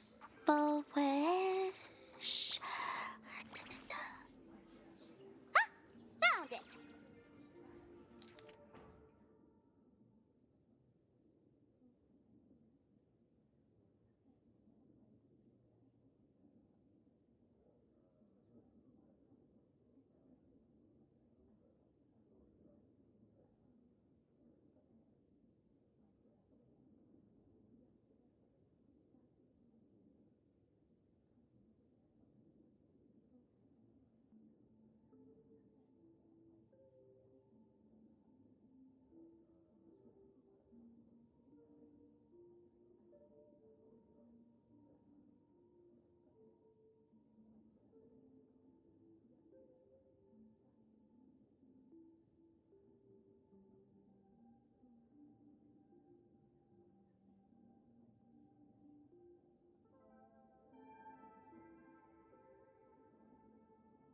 Happiness syntax. Now, what kind of disease is this? Trying to read this stuff is just torture. I'd better find a doctor. Hello? Hello? Is there a doctor in the house? Calling all doctors! Well, if it isn't Patient Zero of the Sparksy Con. To think the Department of Aberration Defense still hasn't locked you up. Heaven truly is blind. Because of you, I was planning to skip town and leave Plain Arcadia overnight. I even booked the tickets. It's a good thing she was here. So, what's the emergency this time? What ailment are you going to pretend to have? Not me this time. It concerns an old case. The patient in these records. Ring a bell? Wait, you didn't actually buy that I'm a doctor, did you? Forget it. This patient you're asking about? I remember them. So, what kind of fool is Full Wish? Looking back through the history of this hospital, there are countless characters who've turned this place upside down, but to tear the ceiling off on her very first visit? She's truly one of a kind. What exactly did she do? Hard to imagine she was still just a 16-year-old back then. And yet, she wanted to smash the fool's mask she'd just received into smithereens. Can a fool's mask be destroyed? Of course not! Though you'd know a thing or two about abusing masks, wouldn't you? Don't be ridiculous! I'd never be stupid enough to try and destroy my own masks. I just had to be heartless enough to abandon them. The mask is part of the fool's self. Unless the fool is reduced to ash, how could anything happen to it? There were even some fools nearby rubbernecking who decided to help out. But despite all their efforts, they only managed to make a single crack. And the power that erupted when the mask shattered also left a crack in the hospital wall. Ugh, I spent several days peeling those bungling fools off the walls, and half a month more repainting and restoring the place. Room rewind. Whoa! Is this the crack? Dr. Zhongshan, what's inside? Hard to say. Fools have tried walking in before, and well, they all went mad. They went mad? Yeah. Muttering to themselves, deliriously happy. No one knows what they saw, and I don't want to know. So I sealed the entrance. If you want to go in and take a peek, don't say I didn't warn you. Dangerous? What could possibly be more dangerous than little old adorable Sparksicle? Listen up, my dear Sparks heads. Sparksicle is about to take you on an exclusive expedition through this mysterious fissure.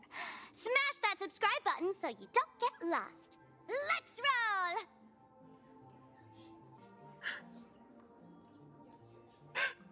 Mom! Dad! Everyone's gone! Why? Why am I still alive? Are you foolish? Who's out there? Foolish, there's a delivery for you.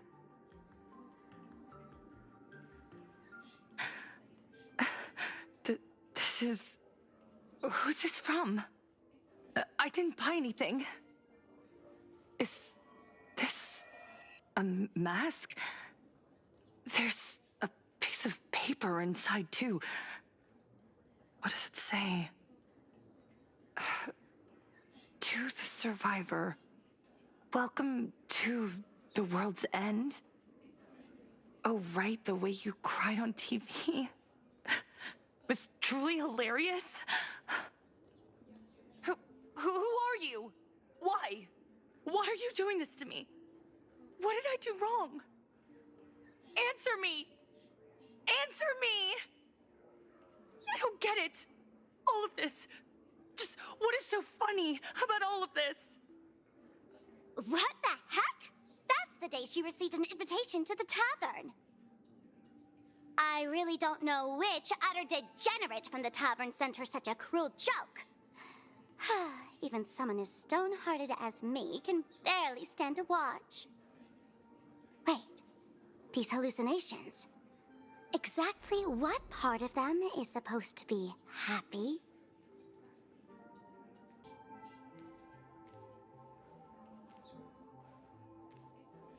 How did you get in? Never mind. That's not important. Welcome. Don't be afraid. Relax. You're that streamer who caused a scene at Graphia Academy, right? Whoa! Even a media mogul like you recognizes me? The first battle between supplicants made your name known to all. I can hear the desire in your heart, Miss Sparksy. You can hear my desire? You charged in here seeking answers, didn't you? To mercilessly tear the mask off another masked fool. See what card she's holding. You'll get your wish. Just like you, I obtained my own mask through a twist of fate. But unlike most of you, I don't even want to touch it. So, I'm not like you, with all your miraculous powers. I possess only one trivial little talent.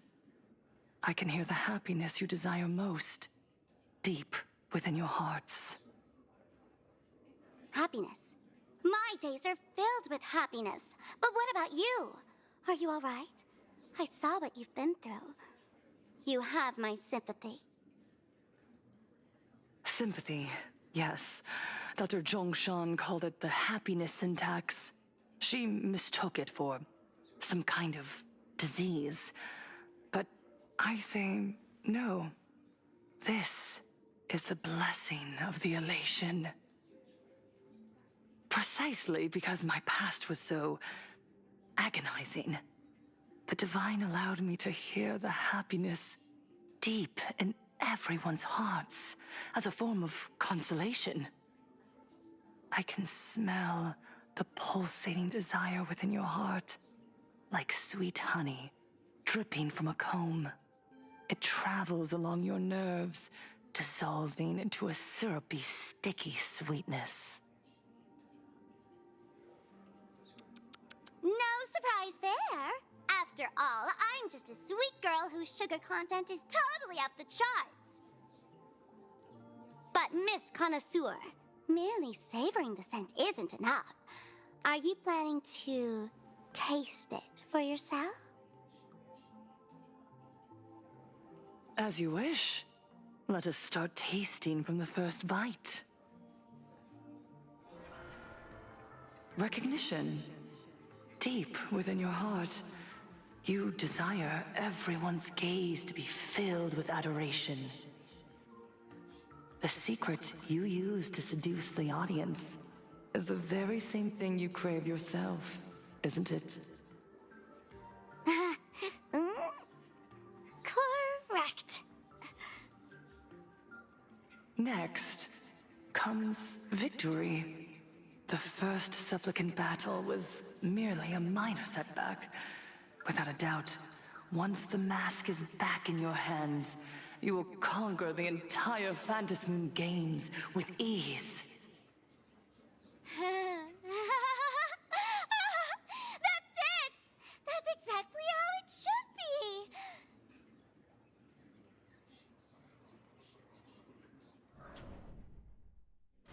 The laughter will appear in person to crown you for eternity. They will weep and beg you to become the brand new Eon of Elation. And the end of all this is eternal fulfillment. It's so quiet. All that revelry is nothing but hollow noise, meant to fill the void before reaching this ultimate fulfillment. Come here, newborn god. Behold this world that belongs to you. It lies at your feet, submissive, humble, within your grasp. Jump down. Throw yourself at it. Embrace it. This paradise will become one with you, leaving no distinction between you.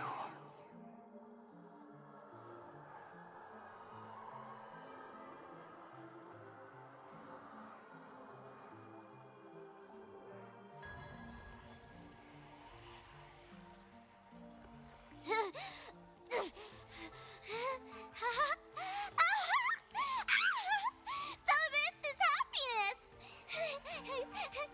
Syntax? Interesting.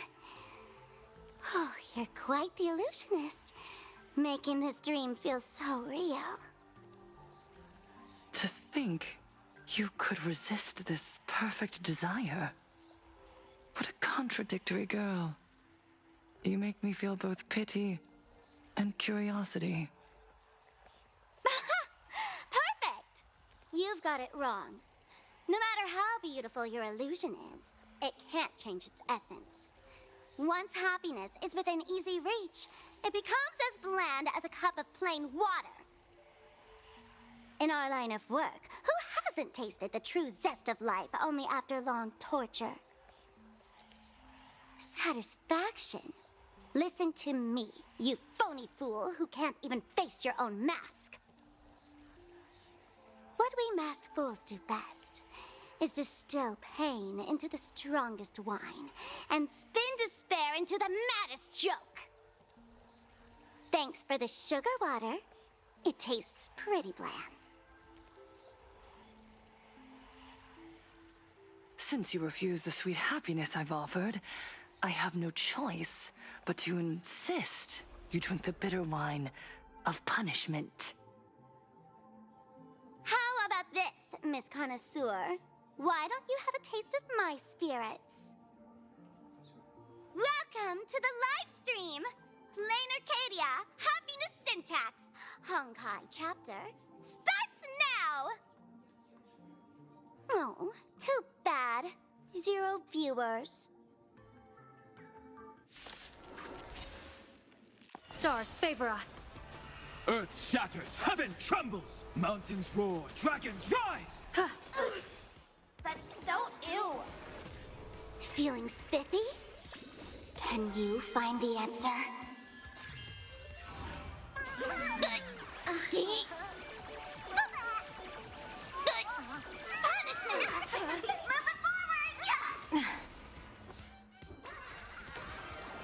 Best of luck. An explosive start.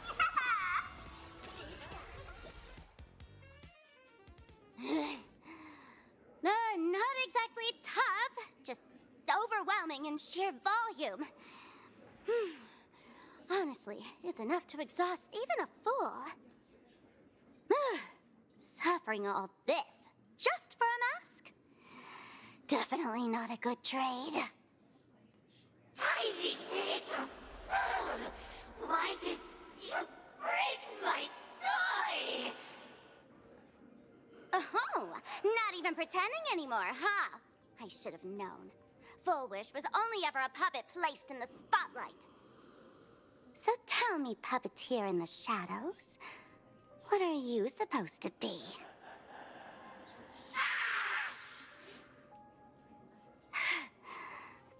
I know this one. Shush is the name of the robot on the Express. I'm begging you. Leaving another version of yourself to suffer while you hide on the sidelines having a laugh? That's just low. Look at you. Nice going. We've really poked a massive hornet's nest this time. Let's fight our way out together.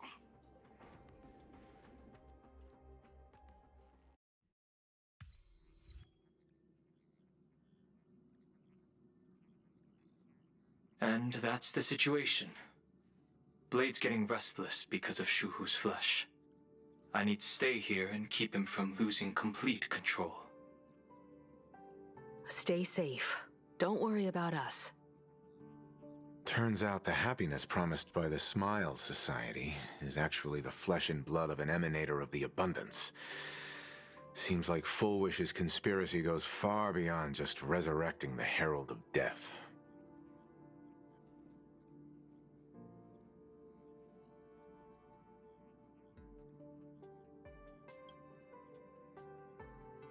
Mr. Ashvale and I have arrived at the TV tower. They're still setting up the debate venue here, and nothing looks out of the ordinary. You know each other? It's a long story. I'll have to explain later. With the help of tuning, I will conceal my identity as a supplicant and cooperate fully with you.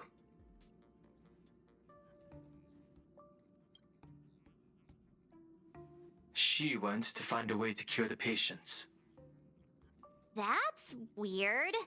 She's caused such a huge mess, yet she's still inviting people to this debate? Isn't she afraid of getting exposed in front of everyone? If the public catches wind of this, panic is inevitable. She knows we wouldn't dare risk exposing her in such a situation. Allow me to add, the IPC has confirmed the scale of the Smile Society. More than 200,000 citizens have undergone the happiness surgery. To extrapolate, the advantage these supporters provide Full Wish is negligible. The probability of your victory is 71%.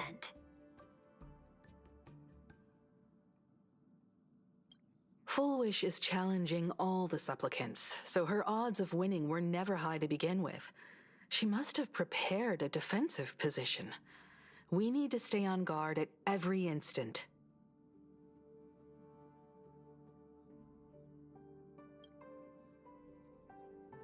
I will publicly decline the invitation and prioritize the abundance anomaly. Logic. Plain Arcadia needs a CEO right now, more than it needs a supplicant. If the situation spirals out of control, I will immediately terminate the Phantasmoon Games.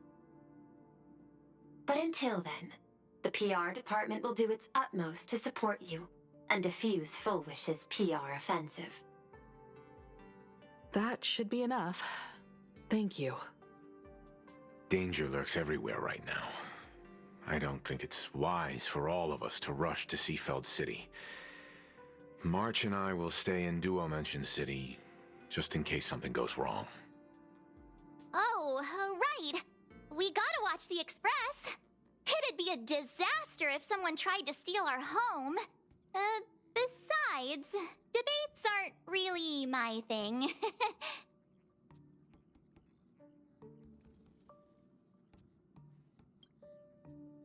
You got it. I'll be sure to spam a few extra bullet comments for you. Then let's head out. We'll be in touch. We're here.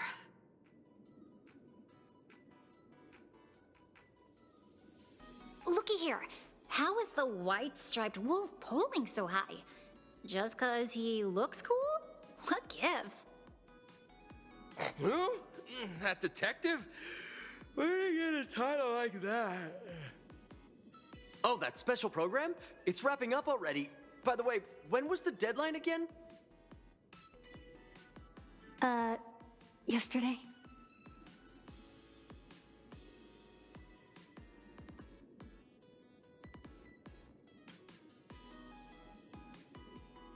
I'm not a supplicant, so I can't go up on stage with you later. Will you be nervous facing the cameras alone?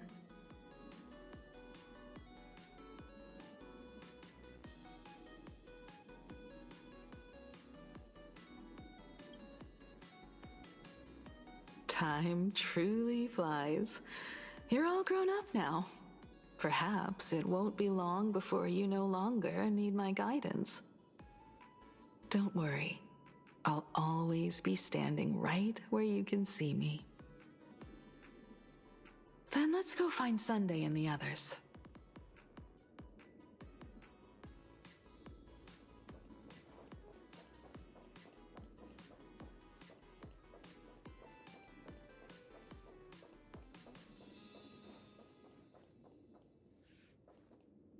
This is a disaster. We didn't pick up a single scoop worth mentioning from the first two supplicants. How am I supposed to publish any of this? What's the rush? I'll head over in a bit, find an angle, snap a few shots. The headline is entirely up to you.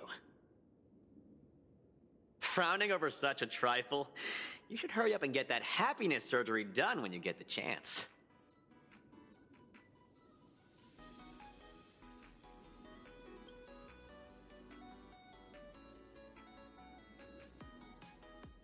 Hey, maybe we should save this for when we're back upstairs? This really isn't the best place to talk. Listen, give it a rest. Can't I get a moment's peace before the debate starts? That voice.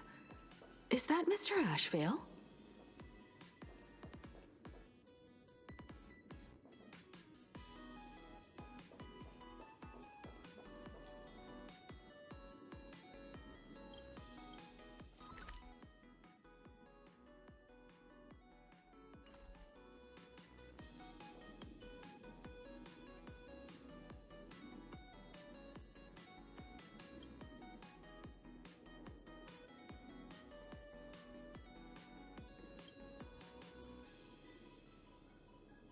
We really need to tread carefully.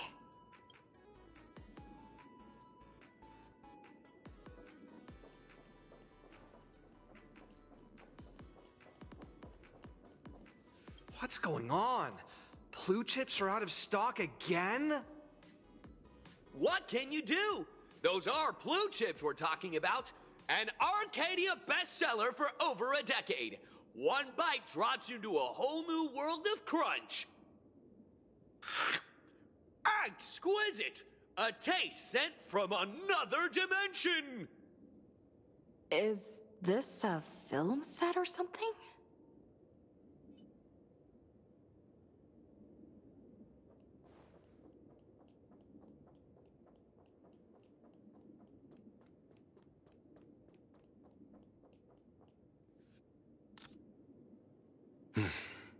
Miss Himiko.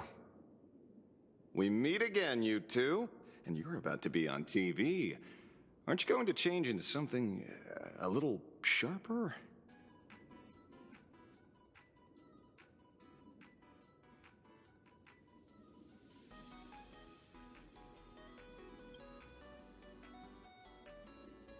You guys noticed it too, right?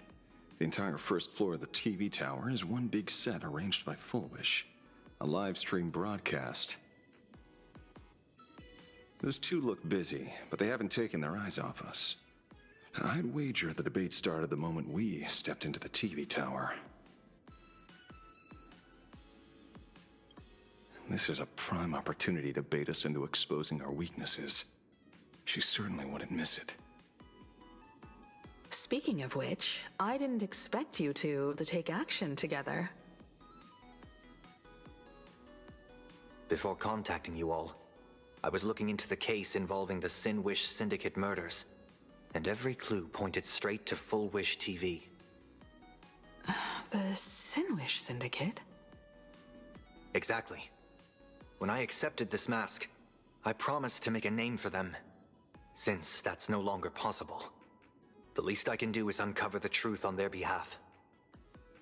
You nameless sure are a bunch of stand-up folks. Investigating's one thing, but you didn't have to go and join the society, did you?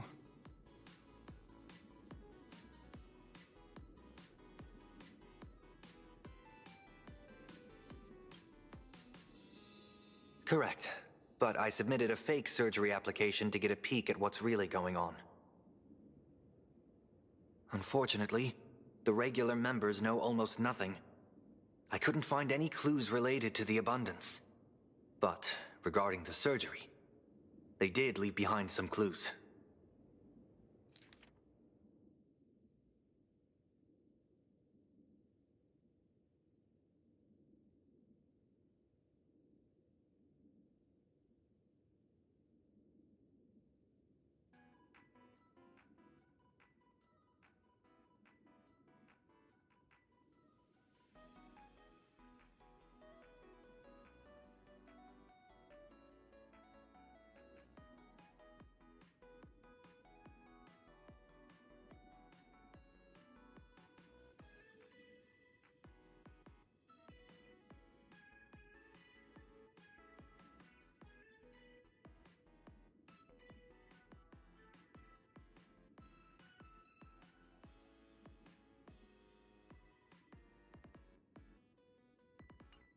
It seems my suspicions were right.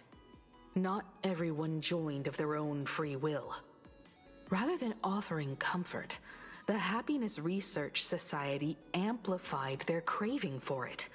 When everyone around you is praying for happiness, refusing to join begins to feel like a kind of original sin.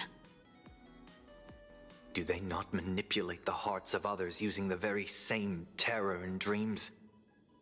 Even if I weren't a supplicant, I wouldn't stand idly by. So, she doesn't stand a chance in the debate then? She's ticked off so many heavy hitters. I really thought she'd have some smarter tricks up her sleeve.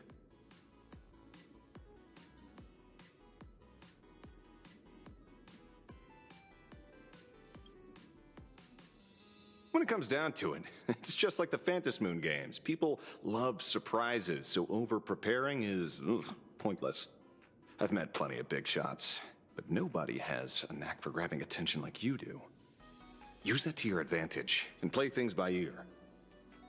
Precisely because we were once adversaries, I don't think you have anything to worry about. And I'll be joining in too anyway.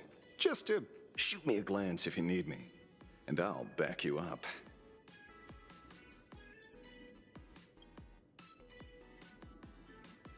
When I left Plain Arcadia, someone once said this to me.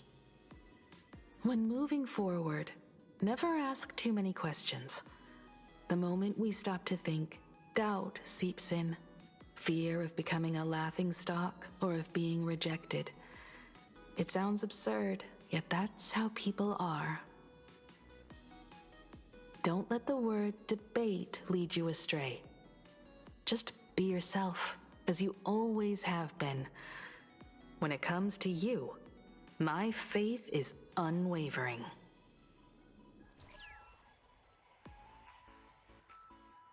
Hello, viewers. I regret that we must meet under these circumstances. This is an emergency broadcast. A supplicant is attacking Seafeld City with the power of the Harmony.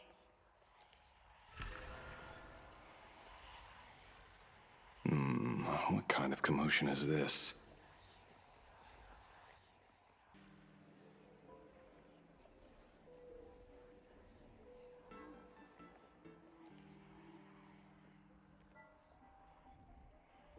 What?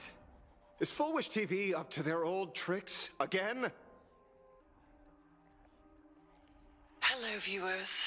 I regret that we must meet under these circumstances. As you all know, to prevent a repeat of the blood-stained games, I organized a televised debate. I hoped the dispute between supplicants would stop at words, and the right to decide the winner would be shared by everyone. I was confident in my victory. I was ready to fulfill my promise. To build an Arcadia free of worry, where the only thing people need to do is laugh. But now, I must cancel the debate and reveal the truth to the public. For what these outsiders seek to tarnish is more than just the Phantasmoon Games.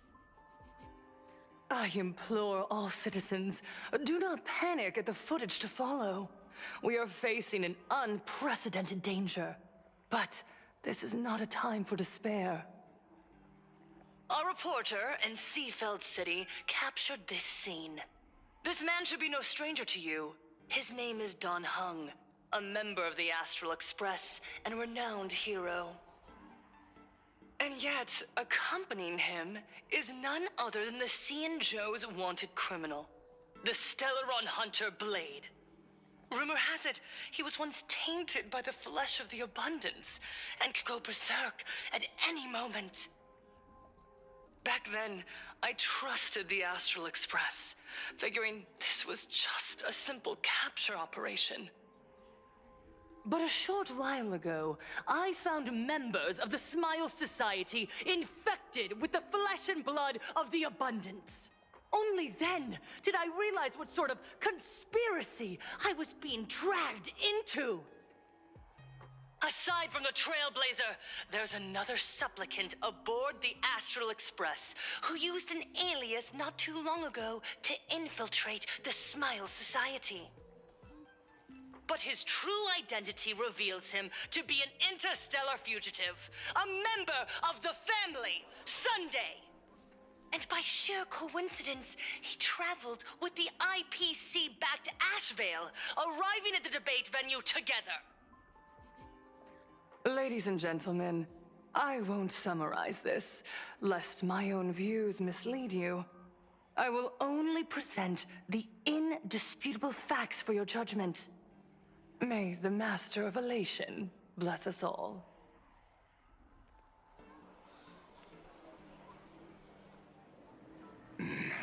So that's the setup.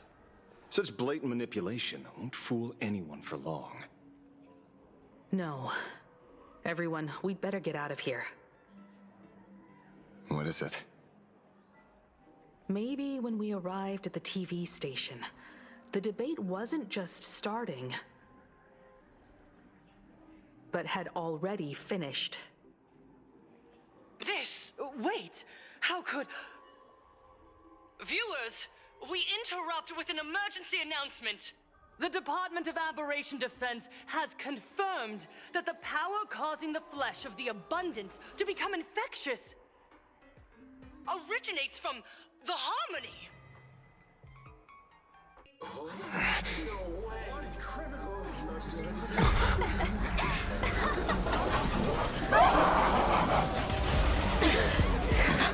The supplicant is attacking Seafield City with the power of the Harmony! Please, dear citizens!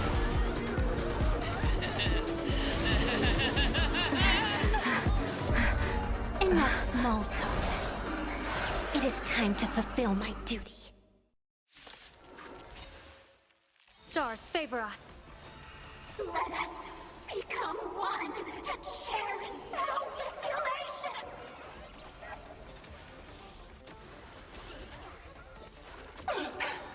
Night falls. Shh. Good night. One of me, one dose of happiness. Two of me, let's double the bliss! Stars, shine for the heroes. So make them wait. It hurts! It hurts! Come, laugh with me! Rise and shine. Have some fun. Till we meet again. Your smile is contagious! Best of luck. An explosive start. Pain? What flavor of candy is that? I want more.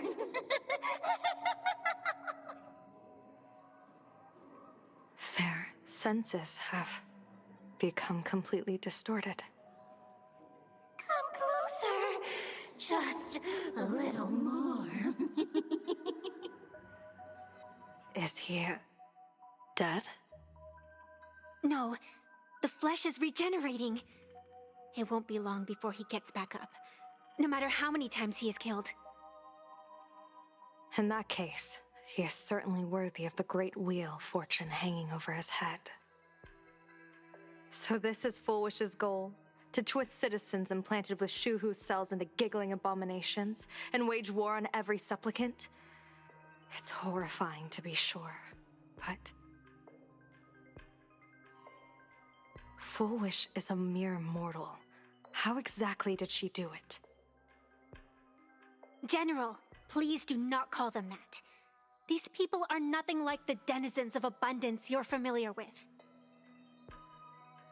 They are just normal people of Seafeld City, struggling with the grind of daily survival.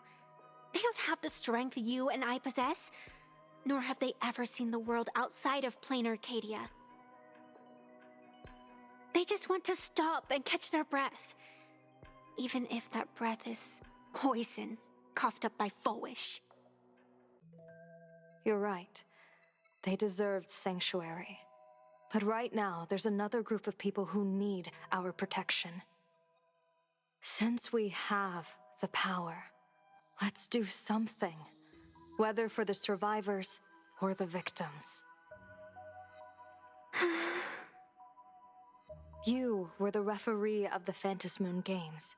Even if you were forced off the field by underhanded means, surely you retained some right of arbitration. Now the land is overrun by walking corpses, and the people are plunged into misery. Are you telling me the supplicant who committed such atrocities still hasn't committed a foul? This is merely a common occurrence in a game that has lasted thousands of years. Calamity. So long as the supplicant can draw wish power to fill the Phantasmoon, the game knows no taboos. The Master of Elation allows supplicants to enact the utmost benevolence, beauty, truth, greed, and absurdity, even the utmost evil. Then where, exactly, do the boundaries of the Phantasmoon Games lie? Since when do Aha's games ever have boundaries? You don't understand, General. Then make me understand. As you wish.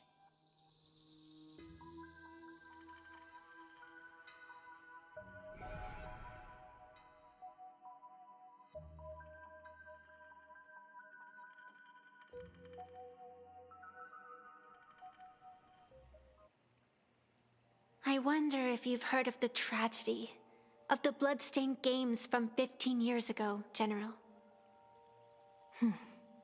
Compared to the catastrophic history of the Phantasmoon games, that was likely nothing more than an insignificant interlude, no?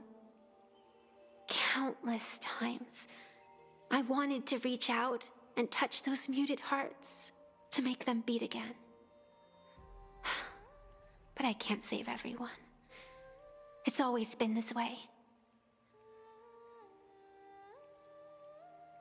The Phantasmoon games have only one taboo, and there is only one rule I strictly abide by.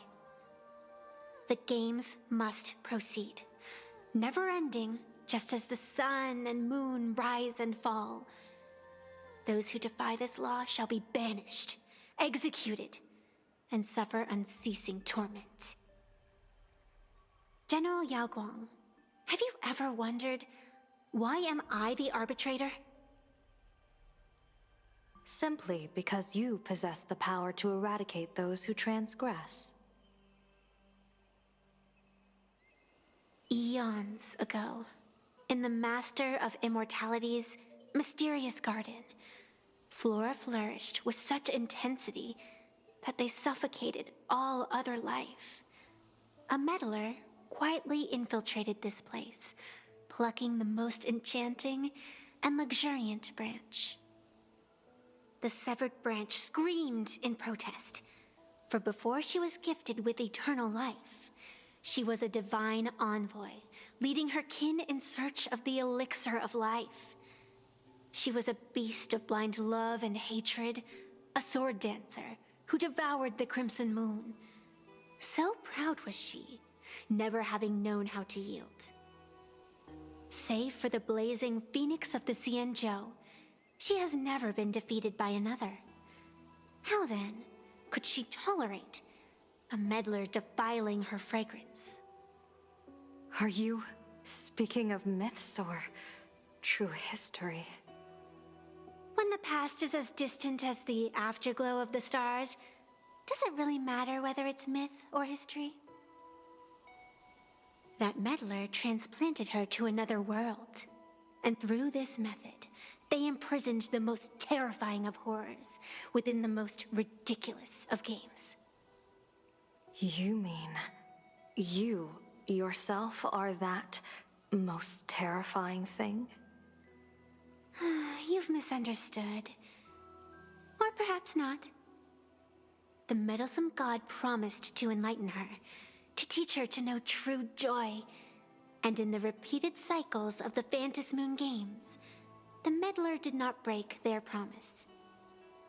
She once witnessed raging flames boil the seas dry, saw civilizations rise from the dust and wither back into it. She gazed upon the purest souls, burning away their brilliance, and stood silent as supreme evil reveled in blood upon the earth. Finally, amidst the love and hate of the insignificant, she gradually glimpsed the essence of fleeting life, the meaning of elation. Finally, she became me. So, you're afraid of waking her, afraid of becoming her once more. Over the past 1,000 years, I have called upon her power 3 times to avert catastrophe. Each time, it left an irreparable scar upon the land.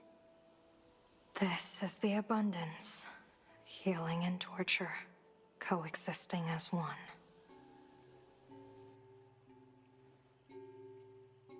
Even knowing everything, would you still have me wear that fox mask and exercise the authority of arbitration?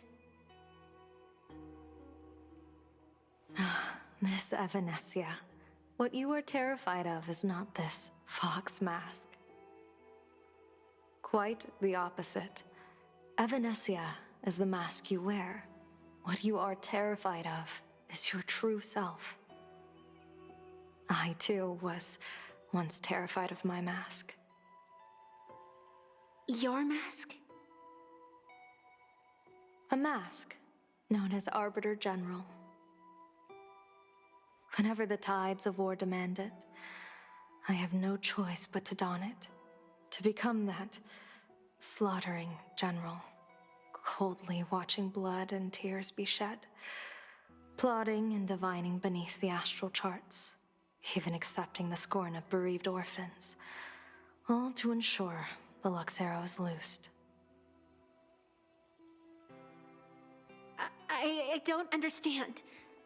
As a general of the Xianzhou, why have you urged me all this time, urged this creation of the abundance, to reveal its true form?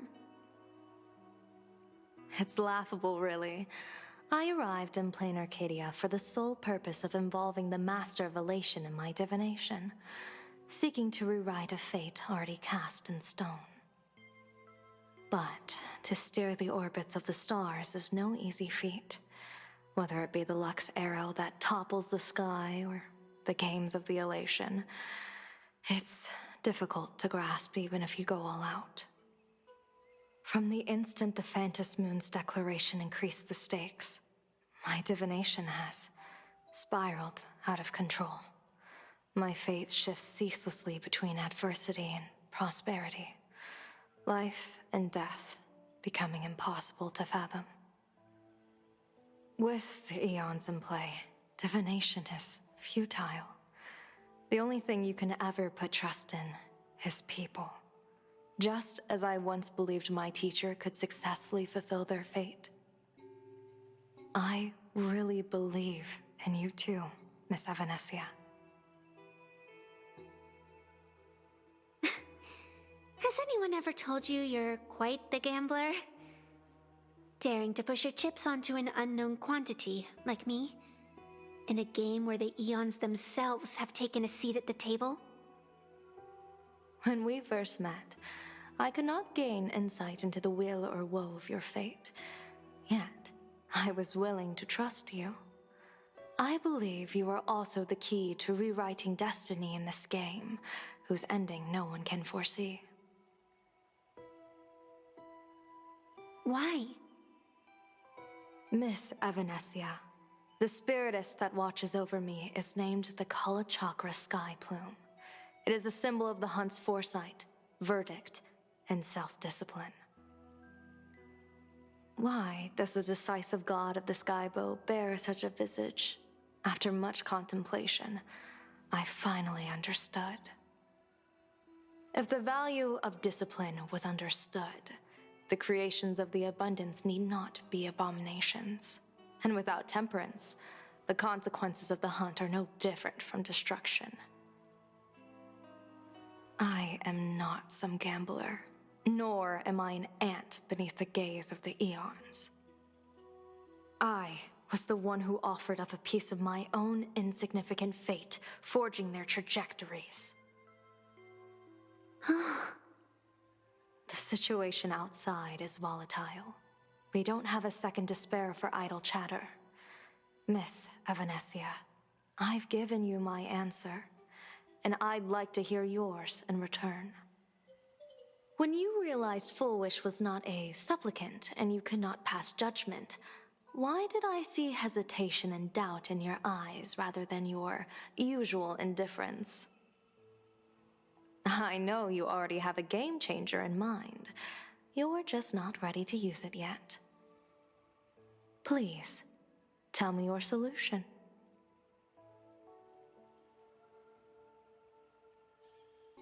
As you wish. To exercise the right of arbitration, irrefutable proof is required. Proof that a supplicant has indeed broken the rules and disrupted the order of the Phantom Moon Games. Yet surveying the board, I see not a single transgression. Since there are no sinners, then I shall become the sinner. General Yao Guang, you once asked me, where do the boundaries of the Phantasmoon games lie? Well, here's my answer. The boundaries aren't on the outside, but at the core. Now, I shall transgress the taboo and divulge to you the true purpose of this Ionic game. Through this method, the Master of Elation imprisoned the most terrifying of horrors within the most ridiculous of games.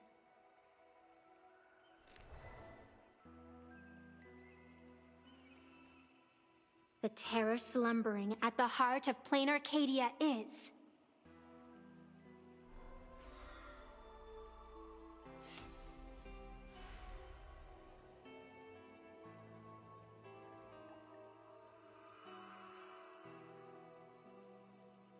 According to statistics, approximately 200,000 individuals fell ill simultaneously and were transformed into denizens of abundance. The affected staff were quarantined immediately. Prolux Tower is a valuable safe zone. If you'd listened to me and thrown every suspect in prison, you wouldn't be in this mess. So, why'd you call me here? It's an emergency. I want to see how the script plays out. Huh? No one could have guessed an emanator of the abundance would return by hijacking others' bodies. Everyone is hesitant to act, for fear of collateral damage. But since he is here as well... Deduction. This crisis was within your calculations all along. Half right. Shuhu is the reason Blade made the trip. As for the outcome... Tell you what, I'll show you the script. It's too wordy, and I can't be bothered to paraphrase. Here, sending you a copy. For the sake of our business partnership, save this virus copy for someone else, hacker. The feeling is mutual. Seems you don't trust me much either. I told you, I've done my research on you. Or to be precise, on all of you. Destiny's slave may be able to foresee the future and pen scripts for the Stellaron Hunters. But in the face of Eon intervention, his vision is powerless. However, the IPC has its own methods. Oh? I'll grant you a privilege. Starting now, user Silverwolf has unrestricted access to the Arcadian internet. I could have done that myself. With the precondition that I agree.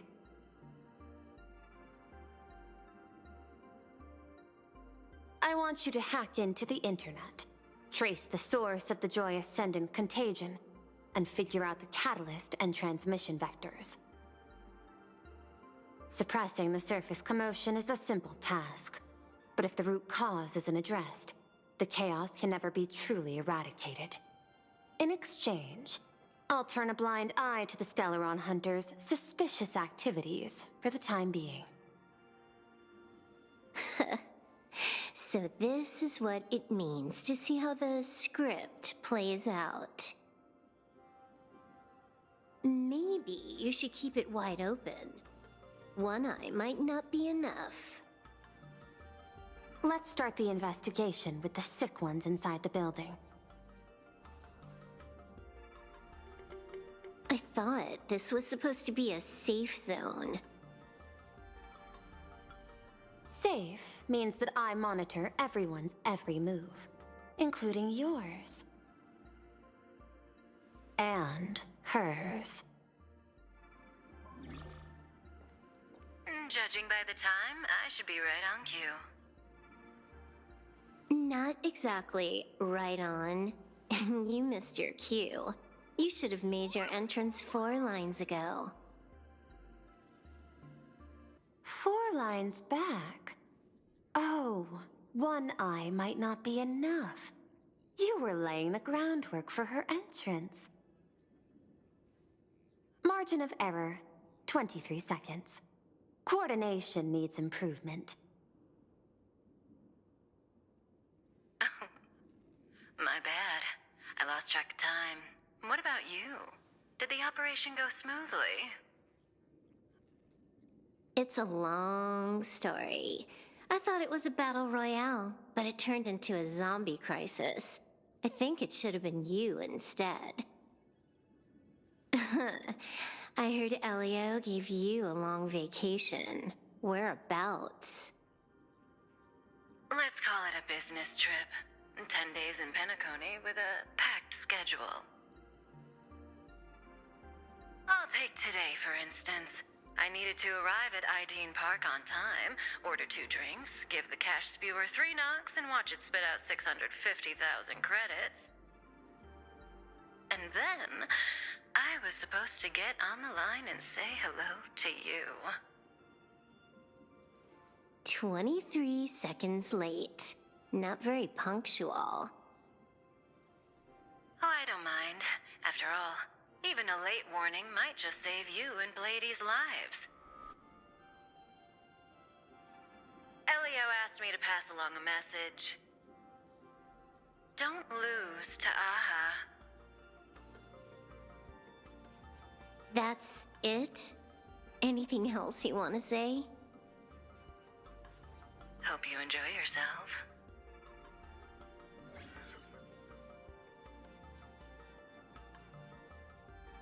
What secret messages have you been sending? Nothing. We've said everything we needed to say. If you think there's more to it, that's just because you don't know us well enough yet. I don't deny that, but I will sooner or later. Jade warned me, never underestimate the enemy. Compared to the 10 Stonehearts, the Stellaron hunters possess much greater solidarity.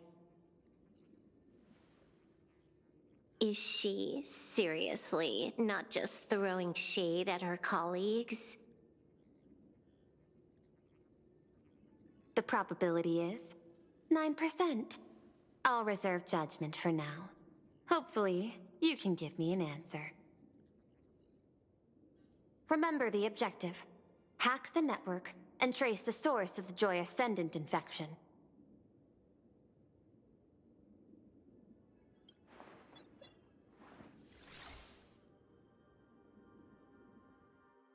When you access the network, data's going to flood your mind. Brace yourself. Prompt block permissions unlocked. Data floodgates released. So, is this kind of game fun? This was your first mission. A pity you had to cheat. No. You don't even know the first thing about games. What gives you the right to call me a cheater? You handed over that cartridge willingly. Why did you steal it back? I just took it back to play with. Saying steal, that's so hurtful. Besides, you guys just left it casually lying around in the vault. Fine. You think we were careless? Well, next time we won't be. I'll put it in a containment room at Pierpoint. Go ahead and try borrowing it then. Nice idea, but the execution's a no-go. You guys can't even get in there without me. By the way, I changed the passcode for this cell too. 1337. I can leave whenever I want. Oh. Is this the skill of a top-tier hacker? The cartridge was clearly the ending you refused, yet you still used it. Care to tell me why? It's gonna be a game over anyway, so I'll play however I want. The ending's the same, so the journey doesn't matter. Sounds more like you're just making excuses for yourself. It's not the same. You guys believe in destiny. I don't. That's why I don't mind spoilers. Then, when you see how things end for you, are you afraid or excited? Bored. Because feeling bored proves I haven't become her. That's why I joined you, the Stellaron Hunters. Those who play the game to change the ending.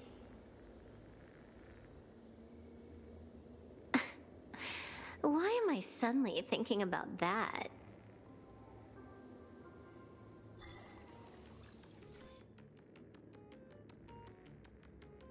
This is still Perlux Tower? This Joy whatever dude is her employee? Exactly. Clearing up the truth is also a way to save these innocent people. I'm looking forward to seeing what you can do. You said you'd turn a blind eye. I didn't think you'd actually be monitoring me. The road ahead is fraught with peril. I'm just watching your back on behalf of the IPC. If the worst happens and you end up an enemy of the whole world, I'll be there to switch to the world side in the nick of time. Oh. I didn't take you for the humorous type.